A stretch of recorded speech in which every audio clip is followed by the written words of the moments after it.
अकबर ने बीरबल को क्यों कर दिया नाराज? भाग एक। दरबार में उठा एक दार्शनिक सवाल। हिंदुस्तान की सल्तनत अपने सुनहरे दौर से गुजर रही थी। शहंशाह जलालुद्दीन मोहम्मद अकबर का नाम सिर्फ सरहदों पर ही नहीं बल्कि दिलों पर भी हुकूमत कर रहा था। आगरा के किले में दीवाने खास की महफिल जमी थी। बाहर चाहे कितनी भी गहमागहमी हो, दीवाने खास में एक खास तरह की बौद्धिक शांति रहती थी, जहां शहंशाह अपने नवरत्नों के साथ सल्तनत के गहरे मसलों और कभी कभी जिंदगी के गूढ़ रहस्यों पर चर्चा किया करते थे। उस दिन भी कुछ ऐसा ही माहौल था। एक लंबी चर्चा के बाद जब सब खामोश थे, अकबर ने अचानक एक सवाल उछाला जिसने महफिल के सन्नाटे को तोड़ दिया। हम यह जानना चाहते हैं, शहंशाह ने अपनी भारी आवाज में कहा, कि इस दुनिया में सबसे ताकतवर और साथ ही सबसे खतरनाक चीज क्या है? यह सवाल कोई मामूली सवाल नहीं था। यह एक शासक, एक दार्शनिक के मन की उपज थी। दरबारियों ने फौरन अपने अपने दिमाग के घोड़े दौड़ाने शुरू कर दिए। एक अमीर ने खड़े होकर कहा, जहांपनाह, मेरे ख्याल से दुनिया की सबसे ताकतवर चीज इंसान का इरादा है। अगर इंसान कुछ करने का ठान ले तो वह पहाड़ों को भी हिला सकता है। दूसरे ने कहा, नहीं हुजूर, सबसे ताकतवर चीज ज्ञान है। ज्ञान से ही इंसान सही और गलत का फैसला कर पाता है और बड़ी से बड़ी मुश्किलों का हल निकाल लेता है। राजा टोडरमल, जो अपने वित्तीय ज्ञान के लिए जाने जाते थे, बोले, शहंशाह, मेरे हिसाब से दौलत ही सबसे बड़ी ताकत है। दौलत से सेनाएं खरीदी जा सकती हैं, सल्तनतें झुकाई जा सकती हैं और दुनिया की हर खुशी हासिल की जा सकती है। एक के बाद एक कई जवाब आए। किसी ने प्रेम को सबसे ताकतवर बताया तो किसी ने नफरत को, किसी ने समय का नाम लिया तो किसी ने मौत का। अकबर सबकी बातें सुनते रहे, लेकिन उनके चेहरे के भाव बता रहे थे कि उन्हें अपना जवाब अभी तक नहीं मिला था। उनकी नजरें अब उस शख्स को तलाश रही थीं, जो अब तक खामोश था, जिसके जवाब हमेशा सबसे अलग और सबसे गहरे होते थे। वह शख्स था बीरबल। और तुम क्या कहते हो? बीरबल अकबर ने पूछा। तुम्हारी खामोशी बता रही है कि या तो तुम इन सभी जवाबों से सहमत हो या तुम्हारे पास कोई ऐसा जवाब है जो इन सबसे जुदा है। बीरबल अपनी जगह से उठे, अदब से सिर झुकाया और फिर शांत स्वर में बोले, जहांपनाह, मेरे नाचीज ख्याल में इस दुनिया की सबसे ताकतवर और साथ ही सबसे खतरनाक चीज है सच। सच। पूरे दरबार में एक फुसफुसाहट फैल गई। यह कैसा जवाब था? अकबर की भौहें भी सिकुड़ गईं। सच। बीरबल, अपनी बात को साफ करो। सच ताकतवर कैसे है और उससे भी ज्यादा यह खतरनाक कैसे हो सकता है? बीरबल ने कहा, जहांपनाह, सच इसलिए ताकतवर है क्योंकि अंत में जीत उसी की होती है। झूठ के कितने ही पर्दे क्यों न हो, सच की एक किरण उन्हें चीरने के लिए काफी है। सल्तनतें झूठ की बुनियाद पर खड़ी हो सकती हैं, लेकिन टिकती वही हैं जिनकी नींद में सच होता है। सच सूरज की तरह है, जिसे आप कुछ देर के लिए बादलों में छिपा तो सकते हैं, लेकिन उसका वजूद खत्म नहीं कर सकते। और यह खतरनाक क्यों है? अकबर ने पूछा। बीरबल ने एक गहरी सांस ली। खतरनाक इसलिए, जहांपनाह, क्योंकि सच जब सामने आता है तो वह बड़े बड़े भ्रम तोड़ देता है। यह रिश्तों को तबाह कर सकता है, दोस्ती में दरार डाल सकता है और कभी कभी तो एक कड़वा सच सल्तनतों के तख्ते तक पलट सकता है। सच को सुनने और बर्दाश्त करने की हिम्मत सब में नहीं होती। यह एक ऐसी आग है जो रोशनी तो देती है, पर अगर सावधानी से इस्तेमाल न की जाए तो सब कुछ जलाकर राख भी कर सकती है। अकबर बीरबल के इस दार्शनिक जवाब से प्रभावित तो हुए, लेकिन एक शहंशाह का अहंकार भी उनके अंदर था। उन्हें यह बात चुभ गई कि बीरबल ने सच को उनकी तलवार या उनकी हुकूमत से भी ज्यादा ताकतवर बता दिया। हमें तुम्हारी बातों में दर्शन तो दिखा बीरबल, पर हकीकत नहीं, अकबर ने थोड़े तल्ख स्वर में कहा। हम मानते हैं कि सच की अपनी अहमियत है, लेकिन एक शहंशाह की ताकत के आगे कोई सच नहीं टिक सकता। हम जब चाहें किसी भी सच को झूठ और किसी भी झूठ को सच बना सकते हैं। दरबार में मौजूद बीरबल के विरोधी जैसे मुल्ला दो प्याजा और हकीम हम्माम मन ही मन खुश हो गए। उन्हें लगा कि आज बीरबल ने शहंशाह के अहंकार को चुनौती देकर बहुत बड़ी गलती कर दी है। बीरबल शांत रहे। उन्होंने कहा, गुस्ताखी माफ हो जहांपना, पर आप सच को बना या बिगाड़ नहीं सकते, आप सिर्फ उसे कुछ समय के लिए छिपा सकते हैं। अकबर का चेहरा अब गुस्से से लाल होने लगा था। तो तुम यह कहना चाहते हो कि तुम्हारी नजर में सच हमारी ताकत से भी बड़ा है? मैं कहना नहीं चाहता जहांपना, मैं यह मानता हूं, बीरबल ने बिना डरे जवाब दिया। तो फिर साबित करो, अकबर गरज उठे। तुम इसी दरबार में, इसी आगरा में हमें यह साबित करके दिखाओ कि तुम्हारा कहा सच हमारी ताकत से भी ज्यादा खतरनाक है। हम तुम्हें 1 महीने का वक्त देते हैं। अगर तुम यह साबित कर पाए तो हम तुम्हें मुहमांगा इनाम देंगे, और अगर नहीं कर पाए तो यह मान लेना कि तुम्हारी अक्ल पर पर्दा पड़ गया है और तुम हमारी नजरों से हमेशा के लिए गिर जाओगे। यह एक खुली चुनौती थी। बीरबल ने अपनी एक दार्शनिक बात से शहंशाह के क्रोध को न्योता दे दिया था। पूरा दरबार सन्न था। किसी को समझ नहीं आ रहा था कि बीरबल अब क्या करेंगे। बीरबल ने चुनौती स्वीकार कर ली। मुझे मंजूर है जहांपना। मैं आपको दिखाऊंगा कि कैसे एक छोटा सा सच या सिर्फ सच होने का भ्रम बड़े बड़े पहाड़ों को हिला सकता है। यह कहकर बीरबल दरबार से चले गए, लेकिन उनके पीछे छोड़ गए एक बेचैन शहंशाह, जल भुन रहे दरबारी और एक ऐसा सवाल जिसका जवाब आने वाले दिनों में मुगलिया सल्तनत में एक तूफान लाने वाला था। अकबर को क्या पता था कि उनका गुस्सा और उनकी यह चुनौती उन्हें अपने सबसे प्रिय मित्र के खिलाफ ही खड़ा कर देगी, और वह बीरबल पर इस कदर नाराज होंगे जैसा पहले कभी नहीं हुए थे। भाग 2, बीरबल की रहस्यमयी योजना। अकबर की चुनौती के बाद कई दिन बीत गए। बीरबल दरबार में रोज आते, सल्तनत के कामों में हाथ बंटाते, लेकिन उनके चेहरे पर एक गहरी सोच छाई रहती। वह उस चुनौती के बारे में कोई बात नहीं करते थे, और उनकी यह खामोशी अकबर के गुस्से को और बढ़ा रही थी। अकबर को लग रहा था कि बीरबल अपनी हार मान चुके हैं और बस सही मौके का इंतजार कर रहे हैं। मुल्ला दो प्याजा और दूसरे विरोधी दरबारी रोज अकबर के कान भरते, देखा जहांपनाह, हमने तो पहले ही कहा था कि बीरबल की जुबान कुछ ज्यादा ही चलने लगी है।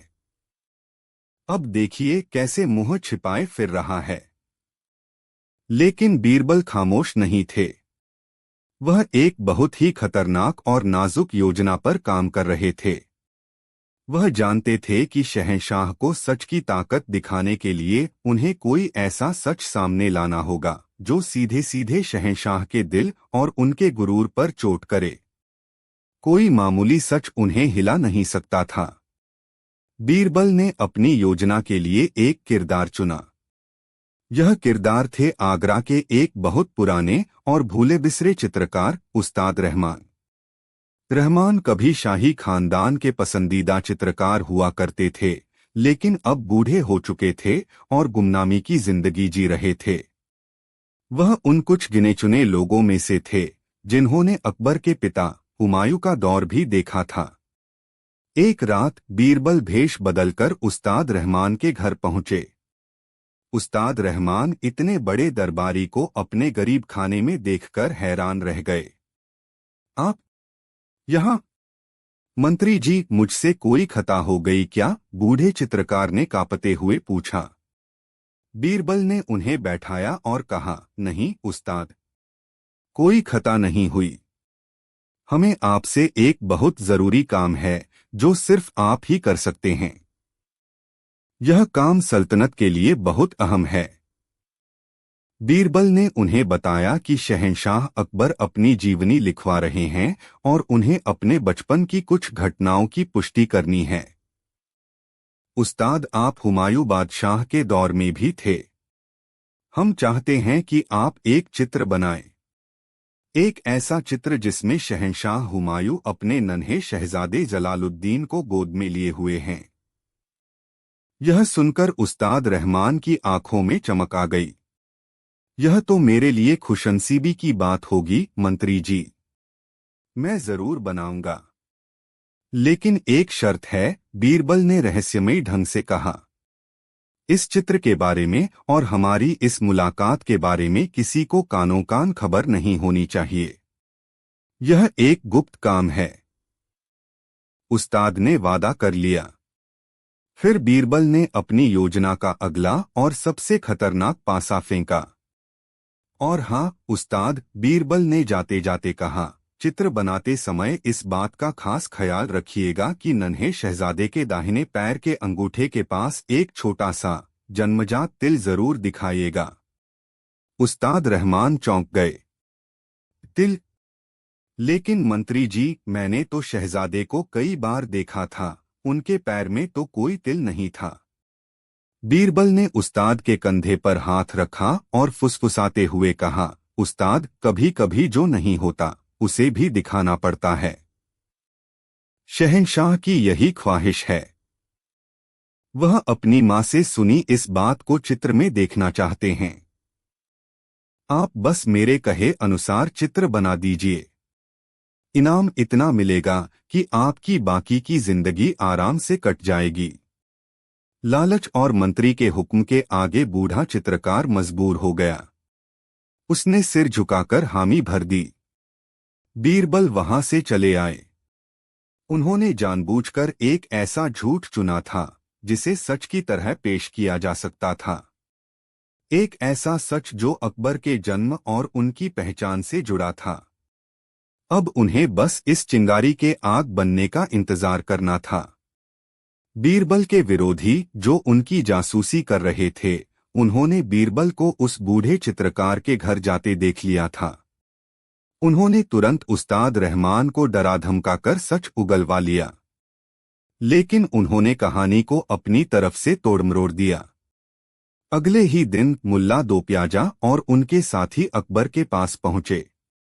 उनके चेहरे पर बनावटी चिंता और गुस्सा था। जहांपनाह, गजब हो गया। हम पर बिजली गिर पड़ी है, मुल्ला ने नाटकीय ढंग से कहा। क्या हुआ? साफ साफ कहो, अकबर ने पूछा। हुजूर, आपका सबसे भरोसेमंद सलाहकार बीरबल आपके खिलाफ एक भयानक साजिश रच रहा है। हकीम हम्माम ने बात आगे बढ़ाई। वह एक झूठा चित्र बनवा रहा है जिसमें आपके पैर में एक तिल दिखाया गया है।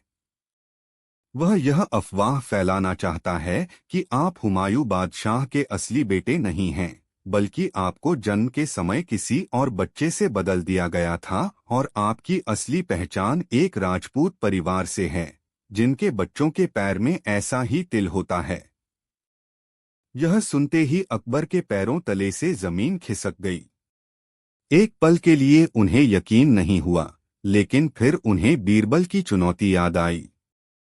मैं आपको दिखाऊंगा कि कैसे एक छोटा सा सच बड़े बड़े पहाड़ों को हिला सकता है। अकबर का दिमाग घूम गया। उन्हें लगा कि बीरबल अपनी चुनौती जीतने के लिए इस हद तक गिर सकता है। यह सिर्फ एक चुनौती नहीं थी, यह उनके वजूद पर, उनकी पहचान पर, उनकी पूरी सल्तनत की वैधता पर हमला था। उनका चेहरा गुस्से, अपमान और विश्वासघात की आग में जलने लगा। बीरबल, उनके मुंह से सिर्फ एक नाम निकला जिसमें बेपनाह गुस्सा और दर्द भरा था। उन्हें लगा कि जिस दोस्त और सलाहकार पर वह सबसे ज्यादा भरोसा करते थे, उसी ने उनकी पीठ में छुरा घोंप दिया है। उनकी नाराजगी अब नफरत में बदल चुकी थी। उन्होंने फौरन सिपाहियों को हुक्म दिया कि बीरबल को जिस हाल में भी हो फौरन गिरफ्तार करके दरबार में पेश किया जाए।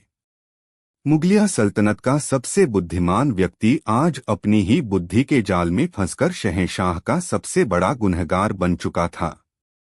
भाग 3 दरबार में विश्वासघात का मुकदमा। अगले दिन दीवान-ए-आम का नजारा बदला हुआ था। दरबार खचाखच भरा था, लेकिन हवा में एक अजीब सा खौफ और सन्नाटा था। हर कोई जानता था कि आज कुछ बहुत बड़ा होने वाला है। शहंशाह अकबर अपने सिंहासन पर एक पत्थर की मूर्ति की तरह बैठे थे। उनका चेहरा भावहीन था, लेकिन उनकी आंखों में एक तूफान छिपा था जो किसी भी पल सब कुछ तबाह कर सकता था। तभी सिपाही बीरबल को लेकर आए।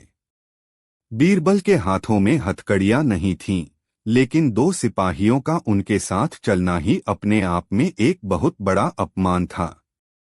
बीरबल के चेहरे पर कोई शिकन नहीं थी। वह हमेशा की तरह शांत और संयमित थे। उन्होंने आगे बढ़कर शहंशाह को सलाम किया। अकबर ने उनकी तरफ देखा तक नहीं। उनकी आवाज किसी दूर की गूंज की तरह आई। बीरबल, हम तुम्हें अपना सबसे करीबी दोस्त, अपना सबसे भरोसेमंद सलाहकार मानते थे। हमने तुम्हें वह इज्जत दी जो हमने किसी को नहीं दी। और तुमने हमें क्या सिला दिया? बीरबल खामोश रहे। वह जानते थे कि शहंशाह इस वक्त गुस्से और भ्रम के शिकार हैं। अकबर गरज उठे, जवाब दो। क्या यह सच है कि तुम एक झूठा चित्र बनवाकर यह अफवाह फैला रहे थे कि हम हुमायूं बादशाह की औलाद नहीं हैं? अपनी चुनौती जीतने के लिए तुम इतना नीचे गिर जाओगे? अब बीरबल ने धीरे से सिर उठाया। जहां पनाह, यह सच है कि मैंने एक चित्र बनवाया। यह भी सच है कि मैंने उसमें एक तिल दिखाने को कहा जो वहां नहीं है। लेकिन यह सरासर झूठ है कि मैं आपके खिलाफ कोई साजिश रच रहा था या कोई अफवाह फैला रहा था। झूठ! मुल्ला दो प्याजा भीड़ से चिल्लाया। हुजूर, यह आपको गुमराह कर रहा है। हमने खुद उस्ताद रहमान से बात की है। उसे पेश किया जाए। बूढ़े और डरे हुए उस्ताद रहमान को दरबार में लाया गया। मुल्ला ने उससे सवाल किया, बताओ उस्ताद, क्या बीरबल ने तुम्हें एक झूठा चित्र बनाने को नहीं कहा था? उस्ताद ने कांपते हुए हामी भर दी। जी हुजूर। और क्या उन्होंने तुम्हें यह बात गुप्त रखने को नहीं कहा था? जी हुजूर। यह सुनकर अकबर ने अपनी आंखें बंद कर लीं, जैसे वह इस विश्वासघात को बर्दाश्त नहीं कर पा रहे हों। उन्हें लगा कि सारे सबूत बीरबल के खिलाफ हैं। तुम्हारे पास अपनी सफाई में कहने के लिए कुछ है? बीरबल अकबर ने अंतिम बार पूछा। उनकी आवाज में दर्द और गुस्सा मिला हुआ था। जहां पनाह, बीरबल ने कहा, मैं सिर्फ इतना कहना चाहता हूं कि मैंने जो कुछ भी किया वह आपकी ही चुनौती को पूरा करने के लिए किया। मैंने आपको यह दिखाने की कोशिश की कि कैसे एक झूठ जिसे सच की तरह पेश किया जाए कितना खतरनाक हो सकता है। यह तो अभी सिर्फ एक चिंगारी थी जो मैंने सिर्फ एक चित्रकार तक पहुंचाई थी, लेकिन आपके ही दरबारियों ने इसे अफवाह बनाकर आप तक पहुंचा दिया और आपने इस पर यकीन भी कर लिया। बीरबल ने आगे कहा, सोचिए जहांपना, अगर यह झूठी खबर आपकी दोस्ती और भरोसे को हिला सकती है, आपको मेरे खिलाफ इतना नाराज कर सकती है, तो अगर कोई असली कड़वा सच सामने आ जाए तो वह क्या नहीं कर सकता? मैंने सिर्फ सच की ताकत और उसके खतरे का एक छोटा सा नमूना पेश किया था। फैसला आपके हाथ में है। लेकिन अकबर इस वक्त कुछ भी सुनने या समझने की हालत में नहीं थे। उन्हें बीरबल की बातें अपनी गलती को छिपाने का एक बहाना लग रही थीं। उनकी नाराजगी अपने चरम पर थी। उन्हें लग रहा था कि बीरबल ने उनकी सबसे कमजोर नस यानी उनकी पहचान और उनके वंश पर हमला किया है। बस बहुत हो चुका। अकबर सिंहासन से खड़े हो गए। उनकी आवाज से पूरा दीवानयाम कांप गया। हमें तुम्हारी कोई सफाई नहीं सुननी। तुमने दोस्ती और भरोसे का खून किया है। तुमने मुगलिया सल्तनत की बुनियाद पर हमला करने की कोशिश की है। इसके लिए तुम्हें सजाए मौत दी जा सकती थी, लेकिन हमारी पुरानी दोस्ती के खातिर हम तुम्हारी जान बख्श रहे हैं। उन्होंने अपना अंतिम फैसला सुनाया। हम बीरबल को इस सल्तनत से, इस शहर से और हमारी नजरों से हमेशा हमेशा के लिए निर्वासित करते हैं। आज के बाद कोई भी इस दरबार में उसका नाम तक नहीं लेगा। जो कोई भी उसकी मदद करने की कोशिश करेगा, उसका भी वही हश्र होगा। यह एक ऐसा फैसला था जिसकी किसी ने कल्पना भी नहीं की थी। बीरबल, जो कल तक शहंशाह के दाहिने हाथ थे, आज एक झटके में देश निकाले के हकदार हो गए थे। बीरबल के चेहरे पर कोई भाव नहीं आया। उन्होंने एक आखिरी बार अकबर को देखा, जिनकी आंखों में अब गुस्सा नहीं बल्कि गहरा दर्द था। बीरबल ने सिर झुकाया, पलटे और खामोशी से दरबार से बाहर चले गए। अकबर अपनी जगह पर वापस बैठ गए, लेकिन वह यह जंग जीत कर भी हार चुके थे। उन्होंने अपने गुस्से में अपने सबसे अनमोल रत्न को खुद से दूर फेंक दिया था। उनकी नाराजगी ने उन्हें अंधा कर दिया था और वह यह नहीं देख पाए कि बीरबल ने जो आईना उन्हें दिखाया था, उसमें अक्स खुद उनका ही था। भाग 4, शहंशाह का अकेलापन और पश्चाताप। बीरबल के जाने के बाद आगरा का किला सूना हो गया। दीवानयाम और दीवाने खास की महफिलें तो अब भी जमती थीं, लेकिन उनमें वह जान नहीं थी। अकबर हर रोज दरबार में बैठते, सल्तनत के मसले सुलझाते, लेकिन उनका मन कहीं और ही रहता। उनकी नजरें अनजाने में ही उस जगह को तलाशतीं, जहां बीरबल बैठा करते थे। कोई भी मुश्किल मसला आता, कोई भी पहेली सामने होती, तो उनकी जुबान पर बीरबल का नाम आते आते रुक जाता। मुल्ला दो प्याजा और उनके साथी बहुत खुश थे। उन्हें लगा कि अब उनका रास्ता साफ है।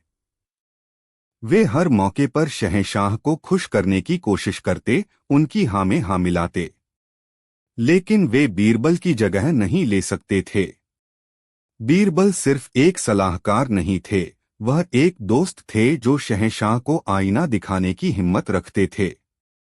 उनकी चापलूसी अकबर को और भी ज्यादा चिढ़ाती थी। दिन हफ्तों में और हफ्ते महीनों में बदलने लगे। बीरबल के बिना अकबर को अपना अकेलापन काटने को दौड़ता। उन्हें एहसास होने लगा कि उन्होंने गुस्से में क्या खो दिया है। बीरबल की बातें अब उनके कानों में गूंजती थीं, सच खतरनाक होता है जहांपना। यह रिश्तों को तबाह कर सकता है। इसे बर्दाश्त करने की हिम्मत सब में नहीं होती। अकबर को अब धीरे धीरे समझ आ रहा था कि बीरबल सही थे। एक छोटे से गढ़े हुए झूठ ने ही उनके और बीरबल के सालों पुराने रिश्ते को तबाह कर दिया था। उन्होंने अपने सबसे वफादार दोस्त पर शक किया था। उनकी नाराजगी ने उन्हें सच देखने ही नहीं दिया था। एक दिन पड़ोसी राज्य देवगढ़ से एक दूत एक बहुत ही मुश्किल पहेली लेकर आया। देवगढ़ के राजा ने शर्त रखी थी कि अगर मुगलिया दरबार पहेली सुलझा देगा तो वह अकबर की अधीनता स्वीकार कर लेंगे, वरना मुगलिया सल्तनत को उन्हें भारी हर्जाना देना होगा। पहेली बहुत अजीब थी, आसमान में कितने तारे हैं, इसका सटीक जवाब दो। अकबर ने अपने सभी दरबारियों से पूछा। किसी ने कहा यह नामुमकिन है, किसी ने कोई ऊटपटांग जवाब दिया। मुल्ला दो प्याजा ने कहा, हुजूर, यह तो खुदा ही बता सकता है। अकबर को पहली बार बीरबल की कमी इतनी से महसूस हुई। वह जानते थे कि अगर बीरबल होते तो इस पहेली का कोई न कोई चतुराई भरा जवाब जरूर देते। अकबर का पश्चाताप अब बढ़ता जा रहा था। उन्होंने गुप्तचरों को बीरबल को ढूंढने के लिए भेजा, लेकिन उनका कोई पता नहीं चला। एक रात अकबर भेष बदलकर अकेले ही आगरा की गलियों में निकल पड़े। वह बस अपने मन के बोझ को हल्का करना चाहते थे। घूमते घूमते वह शहर के बाहर एक छोटे से गांव में पहुंच गए। वहां एक चौपाल पर कुछ बच्चे एक शख्स को घेरे बैठे थे और वह शख्स उन्हें कहानियां सुना रहा था। उसकी आवाज जानी पहचानी लगी। अकबर जब करीब पहुंचे तो उन्हें अपनी आंखों पर यकीन नहीं हुआ। वह शख्स बीरबल थे। उन्होंने दाढ़ी बढ़ा ली थी और साधारण किसानों वाले कपड़े पहने थे, लेकिन उनकी आंखों में वही चमक और बुद्धि का तेज था। अकबर वहीं एक पेड़ के पीछे छिपकर खड़े हो गए। एक बच्चे ने बीरबल से पूछा, बाबा, आप इतने ज्ञानी हैं, फिर आप यहाँ गांव में क्या कर रहे हैं? आप तो किसी राजा के मंत्री होने चाहिए। बीरबल मुस्कुराए और जो जवाब उन्होंने दिया उसने अकबर के दिल को चीर कर रख दिया। बीरबल ने कहा, बेटा, मैं एक बहुत बड़े और बहुत अच्छे बादशाह का मंत्री था। वह मेरा दोस्त भी था। एक दिन मैंने उसे सच का आईना दिखाने की कोशिश की, लेकिन उसे आईना पसंद नहीं आया। उसने गुस्से में आईना ही तोड़ दिया। लेकिन गलती आईने की नहीं थी, बेटा। गलती तो उस धूल की थी जो आईने पर जम गई थी और अक्स को धुंधला कर रही थी। मैं तो बस इंतजार कर रहा हूं कि जब हवा का झोंका आएगा और वह धूल साफ होगी तो मेरे बादशाह को अपना सच्चा दोस्त फिर से याद आ जाएगा। यह सुनते ही अकबर अपनी आंखों के आंसू रोक नहीं पाए। वह पेड़ के पीछे से बाहर निकले। बीरबल ने उन्हें देखा और खड़े हो गए। दोनों एक दूसरे को देखते रहे। किसी के मुंह से कोई शब्द नहीं निकला। अकबर ने आगे बढ़कर बीरबल को गले से लगा लिया। हमें माफ कर दो, बीरबल, अकबर की आवाज भर्रा गई थी। हमसे बहुत बड़ी भूल हुई। धूल हमारे आईने पर नहीं, हमारी आंखों पर पड़ी थी। तुम्हारी नाराजगी जायज है, लेकिन अब घर लौट चलो। तुम्हारा बादशाह, तुम्हारा दोस्त तुम्हारा इंतजार कर रहा है। बीरबल की आंखों में भी आंसू थे। उन्होंने कहा, मैं आपसे नाराज कैसे हो सकता हूं, जहांपना। मैं तो बस आपकी चुनौती पूरी कर रहा था। और देखिए मेरा सच कितना ताकतवर और खतरनाक साबित हुआ। उसने कुछ महीनों के लिए ही सही, पर हिंदुस्तान के शहंशाह से उसका दोस्त छीन लिया। अगले दिन जब बीरबल अकबर के साथ दरबार में वापस पहुंचे तो पूरे दरबार ने खड़े होकर उनका स्वागत किया। मुल्ला दो प्याजा और उनके साथियों के चेहरे देखने लायक थे। अकबर ने देवगढ़ के दूत को बुलाया और बीरबल से उस पहेली का जवाब देने को कहा।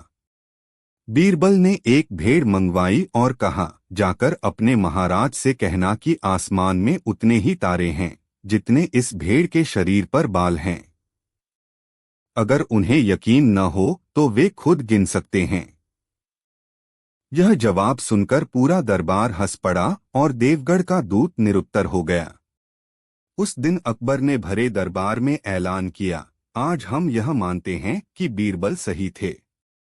दुनिया में सबसे ताकतवर और सबसे खतरनाक चीज सच ही है। और एक शासक की सबसे बड़ी ताकत उसकी तलवार नहीं, बल्कि एक ऐसा दोस्त है जो उसे सच का सामना करने की हिम्मत दे। अकबर की नाराजगी खत्म हो चुकी थी, लेकिन इस घटना ने उन्हें और बीरबल के रिश्ते को पहले से भी ज्यादा गहरा और मजबूत बना दिया था। शहंशाह ने एक बहुत बड़ी कीमत चुकाकर यह सबक सीखा था कि क्रोध और अहंकार में लिए गए फैसले हमेशा पश्चाताप की ओर ले जाते। बीरबल का ऐसा तर्क सबने बजाई तालियां। भाग 1 फारस से आई पहेली। आगरा के किले में उस दिन सुबह की धूप कुछ खास ही सुनहरी लग रही थी। दीवान-ए-आम में शहंशाह जलालुद्दीन मोहम्मद अकबर अपने भव्य सिंहासन पर विराजमान थे और रोजमर्रा की तरह सल्तनत के कामकाज निपटा रहे थे। दरबार अपने पूरे शबाब पर था। नवरत्नों से लेकर बड़े बड़े मनसबदार और अमीर उमरा अपनी अपनी जगहों पर बैठे थे और माहौल में एक शांत और अनुशासित गरिमा थी। हिंदुस्तान की सरहदों पर अमन था और खजाने भरे हुए थे। अकबर के चेहरे पर एक संतोष का भाव था जो एक सफल शासक के चेहरे पर ही हो सकता है। तभी बाहर नकीबों की ऊंची आवाज गूंजी जिसने दरबार का ध्यान अपनी ओर खींच लिया। खबरदार! फारस के शाह तहमास्प के खास सिपहसालार और दूत मिर्जा कासिम बेग शहंशाह हिंद की खिदमत में हाजिर होना चाहते हैं। यह घोषणा सुनते ही पूरे दरबार में एक उत्सुकता की लहर दौड़ गई। फारस और मुगल सल्तनत के बीच रिश्ते हमेशा से ही बहुत नाजुक रहे थे। कभी दोस्ती की गर्माहट तो कभी सियासत की सर्द हवाएं इन रिश्तों को प्रभावित करती रहती थीं। फारस अपनी कला, संस्कृति और बुद्धिमत्ता के लिए पूरी दुनिया में मशहूर था और वहां से किसी दूत का आना हमेशा एक बड़ी घटना मानी जाती थी।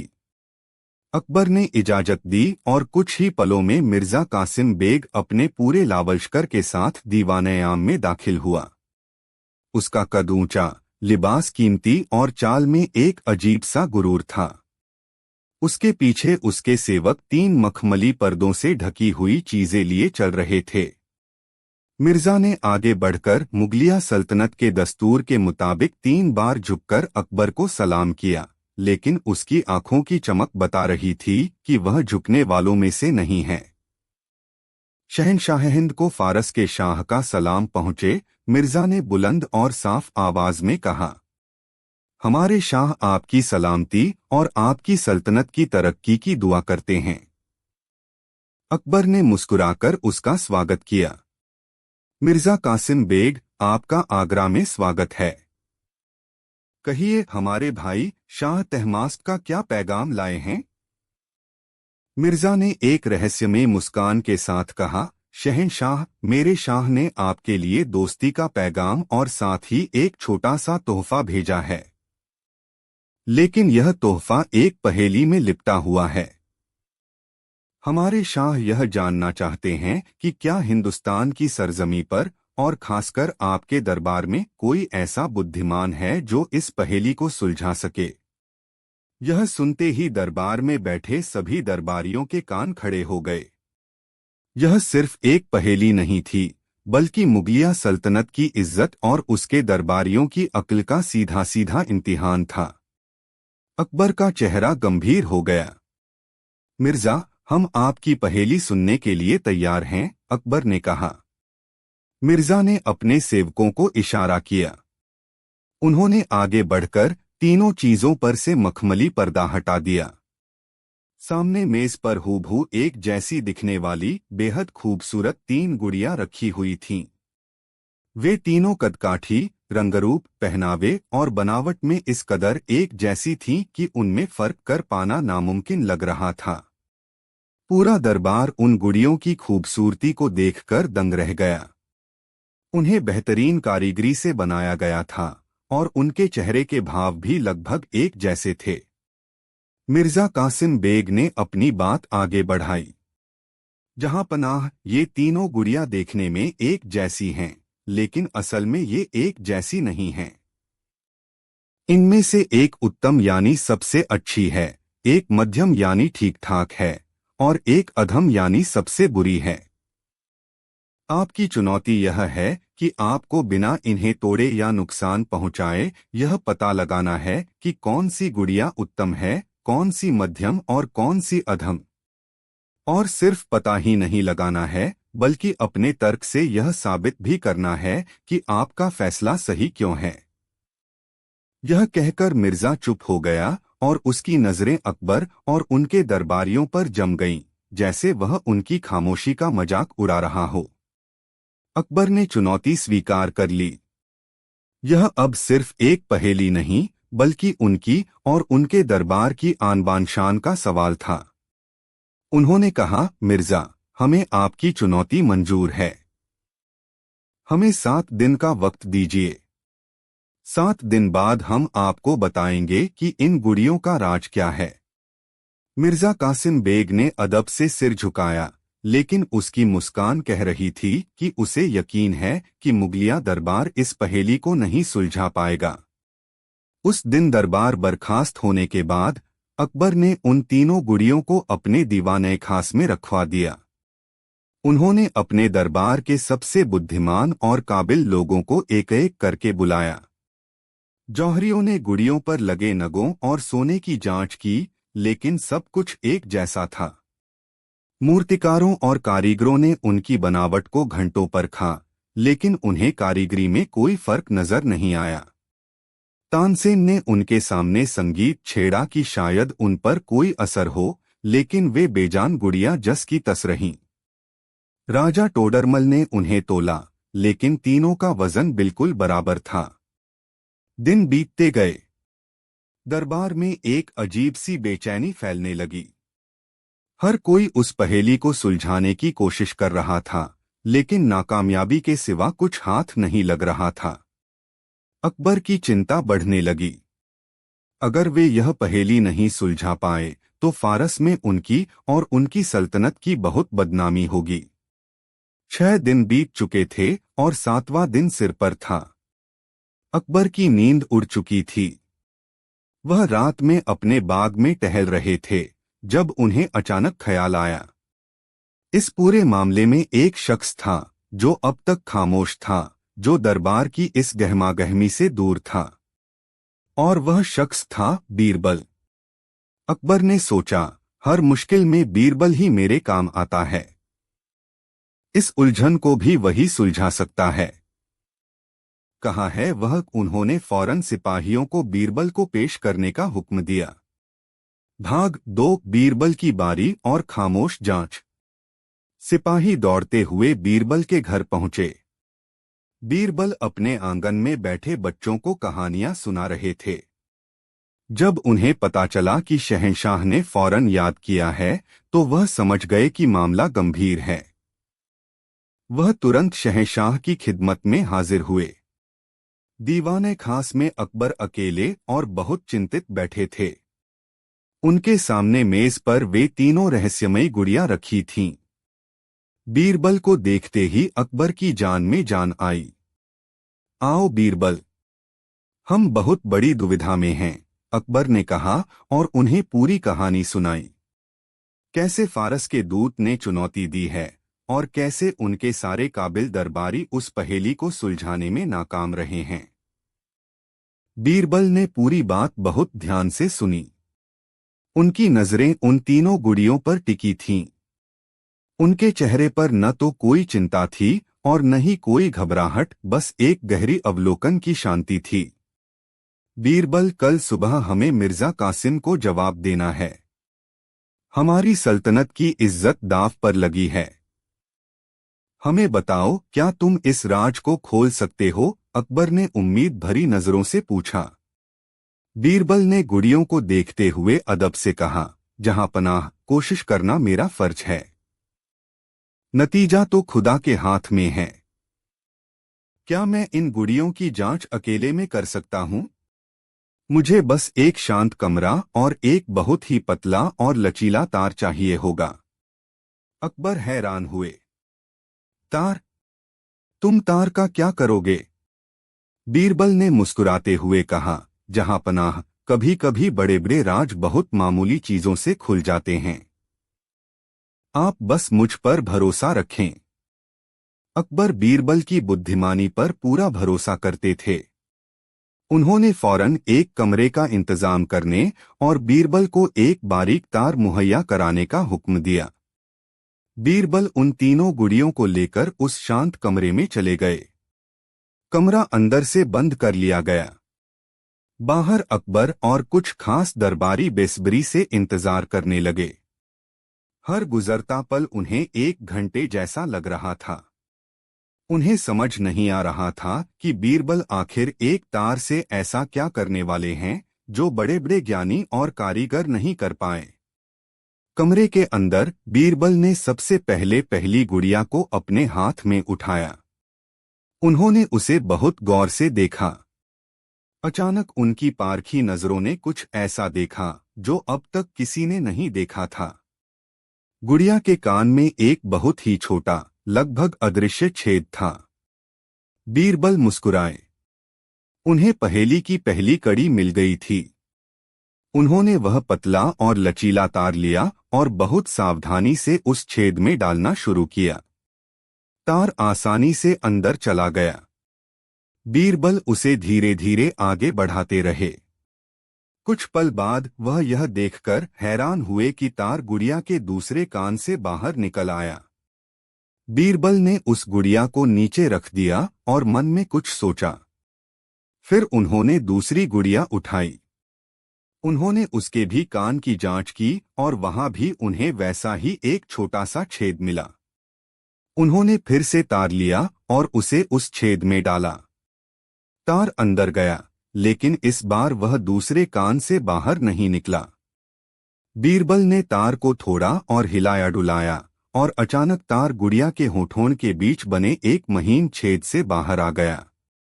बीरबल की मुस्कान और गहरी हो गई। अब वह पहेली के बहुत करीब पहुंच चुके थे। आखिर में उन्होंने तीसरी गुड़िया उठाई। उसके कान में भी वही छेद था। उन्होंने पूरी उत्सुकता के साथ तार को उस छेद में डाला। तार अंदर जाता गया और अंदर ही कहीं गायब हो गया। वह न तो दूसरे कान से बाहर निकला और न ही होठों से। वह गुड़िया के अंदर ही कहीं रुक गया था। बीरबल ने तार बाहर खींच लिया। उनके चेहरे पर अब पूरी तरह से संतोष का भाव था। उन्होंने तीनों गुड़ियों को उनके क्रम के अनुसार जमा दिया। पहेली सुलझ चुकी थी। वह कमरे से बाहर निकले। उनके चेहरे पर विजय की मुस्कान थी। अकबर और बाकी दरबारी उन्हें देखकर खड़े हो गए। क्या हुआ बीरबल? क्या तुम राज जान गए? अकबर ने बेसब्री से पूछा। बीरबल ने सिर झुकाकर कहा, जी जहांपना। इन बेजान गुड़ियों ने अपना राज मेरे सामने खोल दिया है। अब आप कल के दरबार के लिए निश्चिंत हो जाइए। फारस के दूत को उसका जवाब मिल जाएगा। यह कहकर बीरबल ने यह नहीं बताया कि राज क्या है। उन्होंने अकबर और पूरे दरबार को रात भर के लिए रहस्य और इंतजार में छोड़ दिया। वह चाहते थे कि इस पहेली का खुलासा भरे दरबार में हो, ताकि फारस के दूत के साथ साथ पूरा मुगलिया दरबार भी उस तर्क को सुने और समझे जिसने इस नामुमकिन पहेली को मुमकिन कर दिखाया था। भाग 3 दरबार में बीरबल का तर्क। अगली सुबह दीवान-ए-आम का माहौल कुछ और ही था। हवा में एक अजीब सी बिजली दौड़ रही थी। दरबार खचाखच भरा हुआ था। हर कोई यह देखने आया था कि बीरबल फारस की इस मुश्किल पहेली का क्या जवाब देते हैं। मिर्जा कासिम बेग अपने पूरे आत्मविश्वास के साथ अपने स्थान पर बैठा था। उसके चेहरे पर एक व्यंग्यात्मक मुस्कान थी, जैसे वह कह रहा हो, आज तुम्हारी हार तय है।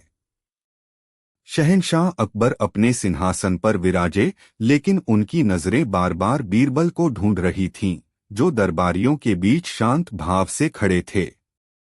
कार्यवाही शुरू हुई। अकबर ने मिर्जा कासिम बेग की ओर देखकर कहा, मिर्जा, हमने आपकी चुनौती पर गौर किया और हमारे एक दरबारी ने आपकी पहेली को सुलझा लिया है। यह सुनते ही मिर्जा कासिम बेग की मुस्कान थोड़ी फीकी पड़ी। उसने हैरानी से पूछा, क्या यह सच है जहांपना? कौन है वह बुद्धिमान? अकबर ने बीरबल को आगे आने का इशारा किया। बीरबल आगे आए और उन्होंने शहंशाह और फारसी दूत दोनों को सलाम किया। मेज पर वे तीनों गुड़ियां रखी हुई थीं। तो तुम हो वह शख्स जो इन गुड़ियों का राज जानने का दावा करता है? मिर्जा ने थोड़े तिरस्कार भरे लहजे में पूछा। बीरबल ने शांत स्वर में जवाब दिया, दावा नहीं मिर्जा।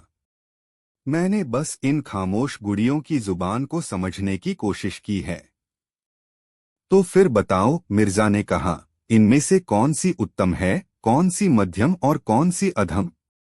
बीरबल मेज के पास गए।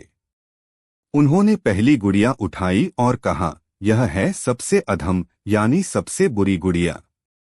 फिर उन्होंने दूसरी गुड़िया उठाई। यह है मध्यम गुड़िया। और अंत में उन्होंने तीसरी गुड़िया उठाते हुए कहा, और यह है उत्तम यानी सर्वश्रेष्ठ गुड़िया। पूरे दरबार में एक खामोशी छा गई।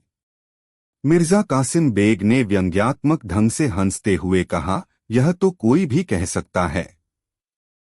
मैंने कहा था कि तुम्हें अपने तर्क से यह साबित भी करना होगा। तुम्हारे पास क्या सबूत है कि तुम्हारा फैसला सही है? अब बारी बीरबल के उस तर्क की थी जिसका सबको इंतजार था। बीरबल ने कहा, सबूत इन गुड़ियों के अंदर ही छिपा है मिर्जा। ये गुड़ियां सिर्फ गुड़ियां नहीं हैं, ये 3 तरह के इंसानों का प्रतीक हैं। यह सुनकर सब चौंक गए। बीरबल ने वह पतला तार उठाया जिसे उन्होंने रात में इस्तेमाल किया था। उन्होंने पहली गुड़िया, जिसे उन्होंने अधम बताया था, हाथ में ली और भरे दरबार के सामने तार को उसके एक कान में डाला। पलक झपकते ही तार दूसरे कान से बाहर आ गया। बीरबल ने दरबार को संबोधित करते हुए अपना तर्क शुरू किया। उनकी आवाज में एक जादू था जो हर किसी को मंत्रमुग्ध कर रहा था। देखिए, उन्होंने कहा, यह गुड़िया उस इंसान की तरह है जो एक कान से सुनता है और दूसरे कान से निकाल देता है। ऐसे इंसान पर किसी बात का, किसी ज्ञान का या किसी रहस्य का कोई असर नहीं होता। वे कभी किसी बात को अपने अंदर नहीं रखते। वे भरोसे के लायक नहीं होते। इसलिए यह गुड़िया अधम यानी सबसे बुरी है। मिर्जा कासिम बेग का चेहरा देखने लायक था। उसकी आंखें हैरत से फटी रह गईं।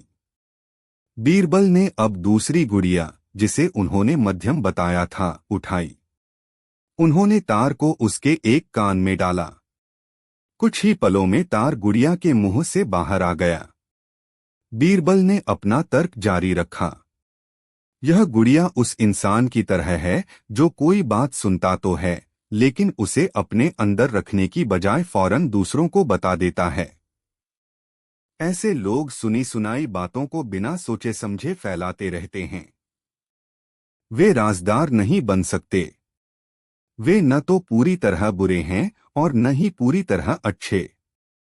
वे बस औसत हैं। इसलिए यह गुड़िया मध्यम है। दरबार में अब कानाफूसी की जगह एक प्रशंसा भरी खामोशी ने ले ली थी। हर कोई बीरबल के तर्क की गहराई को देखकर दंग था। अकबर के चेहरे पर गर्व की मुस्कान तैर रही थी। अंत में बीरबल ने तीसरी गुड़िया, जिसे उन्होंने उत्तम बताया था, उठाई। उन्होंने तार को उसके कान में डाला। तार अंदर चला गया, लेकिन वह कहीं से भी बाहर नहीं निकला। बीरबल ने अपनी बात पूरी करते हुए कहा, और यह मिर्जा सबसे उत्तम इंसान का प्रतीक है। यह वह इंसान है जो बातों को ध्यान से सुनता है, उन्हें अपने मन और हृदय में उतारता है, उन पर विचार करता है और गोपनीय बातों को रहस्य ही बनाए रखता है। ऐसे लोग ही ज्ञानी, विश्वसनीय और सच्चे सलाहकार होते हैं। यही सर्वश्रेष्ठ मनुष्य का गुण है। इसलिए यह गुड़िया उत्तम है। भाग 4 तालियों की गड़गड़ाहट। जैसे ही बीरबल ने अपनी बात खत्म की, एक पल के लिए दीवाने-आम में सन्नाटा छा गया। हर कोई उनके तर्क की सादगी और उसकी गहराई में खो गया था। फिर जो हुआ, उसकी किसी ने कल्पना नहीं की थी। सबसे पहले एक दरबारी ने अपने आप को भूलकर जोर से ताली बजाई। फिर दूसरे ने, फिर तीसरे ने, और फिर देखते ही देखते पूरा का पूरा दीवाने-आम तालियों की गड़गड़ाहट से गूंज उठा। दरबारी, सिपाही, अमीर, उमरा सब अपनी जगहों पर खड़े होकर बीरबल के सम्मान में तालियां बजा रहे थे। यह सिर्फ एक पहेली का हल नहीं था, यह बुद्धिमत्ता की, तर्क की और गहरी समझ की जीत थी। मिर्जा कासिम बेग, जिसका गुरूर 7वें आसमान पर था, अपनी जगह पर जड़ होकर खड़ा था। उसका चेहरा शर्म और आश्चर्य से लाल हो गया था। उसे अपनी हार स्वीकार करनी पड़ी।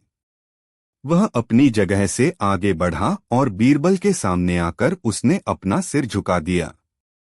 मैं अपनी हार मानता हूं, उसने कहा। मैंने हिंदुस्तान के दरबारियों की बुद्धिमत्ता को कम आंका था। वाकई बीरबल, तुम सिर्फ एक दरबारी नहीं बल्कि एक सच्चे ज्ञानी हो। शहंशाह अकबर सच में बहुत भाग्यशाली हैं कि उनके पास तुम्हारे जैसा नवरत्न है।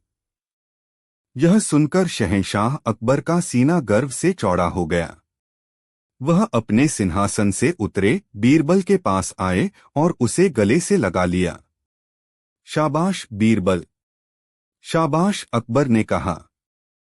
आज तुमने सिर्फ एक पहेली नहीं सुलझाई बल्कि पूरी मुगलिया सल्तनत का मान रख लिया है। तुमने साबित कर दिया है कि हिंदुस्तान की जमीन सिर्फ ताकतवरों की नहीं बल्कि बुद्धिमानों की भी जमीन है। अकबर ने बीरबल को कीमती हीरे जवाहरात और अशर्फियों से भरी थैलियां इनाम में दी। लेकिन बीरबल के लिए सबसे बड़ा इनाम वह सम्मान और वे तालियां थीं जो उनकी बुद्धि के लिए बज रही थीं। उस दिन के बाद फारस और हिंदुस्तान के बीच रिश्ते और भी मजबूत हो गए, क्योंकि उन्होंने जान लिया था कि जिस दरबार में बीरबल जैसा ज्ञानी हो, उस दरबार से टकराना आसान नहीं है। और यह कहानी, बीरबल का तर्क, हमेशा के लिए इतिहास में दर्ज हो गई। यह सिर्फ एक कहानी नहीं है बल्कि एक सीख है कि किसी भी व्यक्ति का असली मूल्य उसके बाहरी रंगरूप या पहनावे में नहीं बल्कि उसके चरित्र, उसकी समझ और उसकी बातों को संभालने की क्षमता में छिपा होता है। बीरबल ने अपने एक ही तर्क से यह साबित कर दिया था कि सच्ची बुद्धिमत्ता तलवार की धार से भी ज्यादा तेज और कीमती होती है। अकबर की चाल उल्टी पड़ी। भाग 1, शहंशाह का गुप्त संकल्प। हिंदुस्तान के क्षितिज पर मुगलिया सल्तनत का सूरज अपनी पूरी आबोताबा के साथ चमक रहा था। आगरा का किला, जो महज पत्थर और गारे का एक ढांचा नहीं बल्कि शहंशाह जलालुद्दीन मोहम्मद अकबर की हस्ती और उनकी हुकूमत का जीता जागता अक्स था, यमुना के किनारे शान से खड़ा था। उस दिन दीवान-ए-आम और दीवान-ए-खास की गहमागहमी के बाद, जब सूरज ढलने को था और आसमान सिंदूरी चादर ओढ़ रहा था, शहंशाह अकबर अपने खास बाग में टहल रहे थे। उनके चेहरे पर एक गहरी सोच की लकीरें थीं, जो उनके दिल में चल रही उथल-पुथल की गवाही दे रही थीं। अकबर सिर्फ एक विजेता या शासक ही नहीं थे, बल्कि उनके भीतर एक दार्शनिक भी बसता था, जो अक्सर अपनी प्रजा, अपनी हुकूमत और खुद अपनी जात के बारे में गहरे सवालों में डूब जाता था। आज भी कुछ ऐसा ही हो रहा था। उन्होंने अपने नवरत्नों से भरे दरबार में इंसाफ के कई फैसले सुनाए थे, जंग की रणनीतियों पर चर्चा की थी और सल्तनत के दूरदराज के कोनों से आए मसलों को हल किया था। लेकिन इन सब के बावजूद उन्हें एक अजीब सी बेचैनी महसूस हो रही थी। उन्हें लग रहा था कि एक शहंशाह के तौर पर वह जो कुछ भी करते हैं, उसमें दिखावा और सियासत की मिलावट हो ही जाती है। उनकी नेकी और दरियादिली भी अक्सर चर्चा का विषय बन जाती, जिससे उसका असल मकसद कहीं खो जाता। क्या मैं कोई ऐसा काम नहीं कर सकता जो खालिस नेकी हो, जिसमें न कोई सियासत हो न कोई दिखावा, बस खामोशी से किसी जरूरतमंद की मदद, जिसका पता मेरे और उस खुदा के सिवा किसी को न चले? अकबर ने खुद से सवाल किया। इसी ख्याल के साथ उन्होंने एक फैसला किया। वह भेष बदलकर आगरा की गलियों में निकलेंगे और किसी ऐसे शख्स को ढूंढेंगे जो वाकई जरूरतमंद हो, और फिर खामोशी से उसकी मदद करेंगे। यह उनकी अपनी रूह की तस्कीन के लिए था, अपने शहंशाह होने के गुरूर को तोड़ने का एक जरिया। अगली शाम अकबर ने एक आम सौदागर का लिबास पहना, अपने चेहरे को कपड़े से थोड़ा ढक लिया और अपने सबसे भरोसेमंद सिपाही दिलावर खान के साथ किले से बाहर निकल पड़े। आगरा की संकरी गलियों में जिंदगी अपनी पूरी रवानी पर थी। कहीं पकवानों की खुशबू हवा में तैर रही थी, तो कहीं कारीगरों के हथौड़ों की आवाजें गूंज रही थीं। बच्चे खिलखिला रहे थे, औरतें कुओं पर बतिया रही थीं और व्यापारी अपने माल का सौदा कर रहे थे। अकबर यह सब देखते हुए आगे बढ़ते रहे, उनकी पारखी नजरें किसी सच्चे जरूरतमंद की तलाश में थीं। काफी देर घूमने के बाद उनकी नजर एक छोटे से, टूटे फूटे घर के बाहर जलते दिए की टिमटिमाती लौ पर पड़ी। उस दिए की रोशनी में एक शख्स बैठा हुआ था, जिसके कपड़े पुराने और फटे हुए थे, लेकिन उनमें कहीं भी मैल का नामोनिशान नहीं था। वह शख्स संस्कृत के कुछ श्लोकों का पाठ कर रहा था। उसकी आवाज में एक अजीब सी शांति और संतोष का भाव था, जो उसकी गरीबी से बिल्कुल मेल नहीं खाता था। अकबर ने दिलावर को इशारा किया और वे दोनों उस शख्स के करीब पहुंचे। सलाम भाईजान, अकबर ने नरम आवाज में कहा। उस शख्स ने आंखें खोलीं। उसकी आंखों में एक अजीब सी चमक थी, गरीबी की लाचारी नहीं बल्कि ज्ञान का तेज। उसने मुस्कुराकर जवाब दिया, राम राम सेठ जी। कहिए, इस गरीब ब्राह्मण के द्वार पर कैसे आना हुआ? अकबर ने बात शुरू की, हम बस यहाँ से गुजर रहे थे। आपको इस हाल में देखा तो मन में आया कि आपसे बात करें। आप करते क्या हैं? ब्राह्मण ने सहजता से उत्तर दिया, मेरा नाम गिरधर है। मैं इसी छोटे से मंदिर में पुजारी हूँ और बच्चों को शास्त्र और विद्या का ज्ञान देता हूँ। जो कुछ थोड़ा बहुत मिल जाता है, उसी से अपना और अपनी पत्नी का गुजारा कर लेता हूँ। ईश्वर की कृपा है, कोई शिकायत नहीं। अकबर गिरधर की बातों और उसके संतोषी स्वभाव से बहुत प्रभावित हुए। उन्हें यकीन हो गया कि यही वह शख्स है जिसकी उन्हें तलाश थी।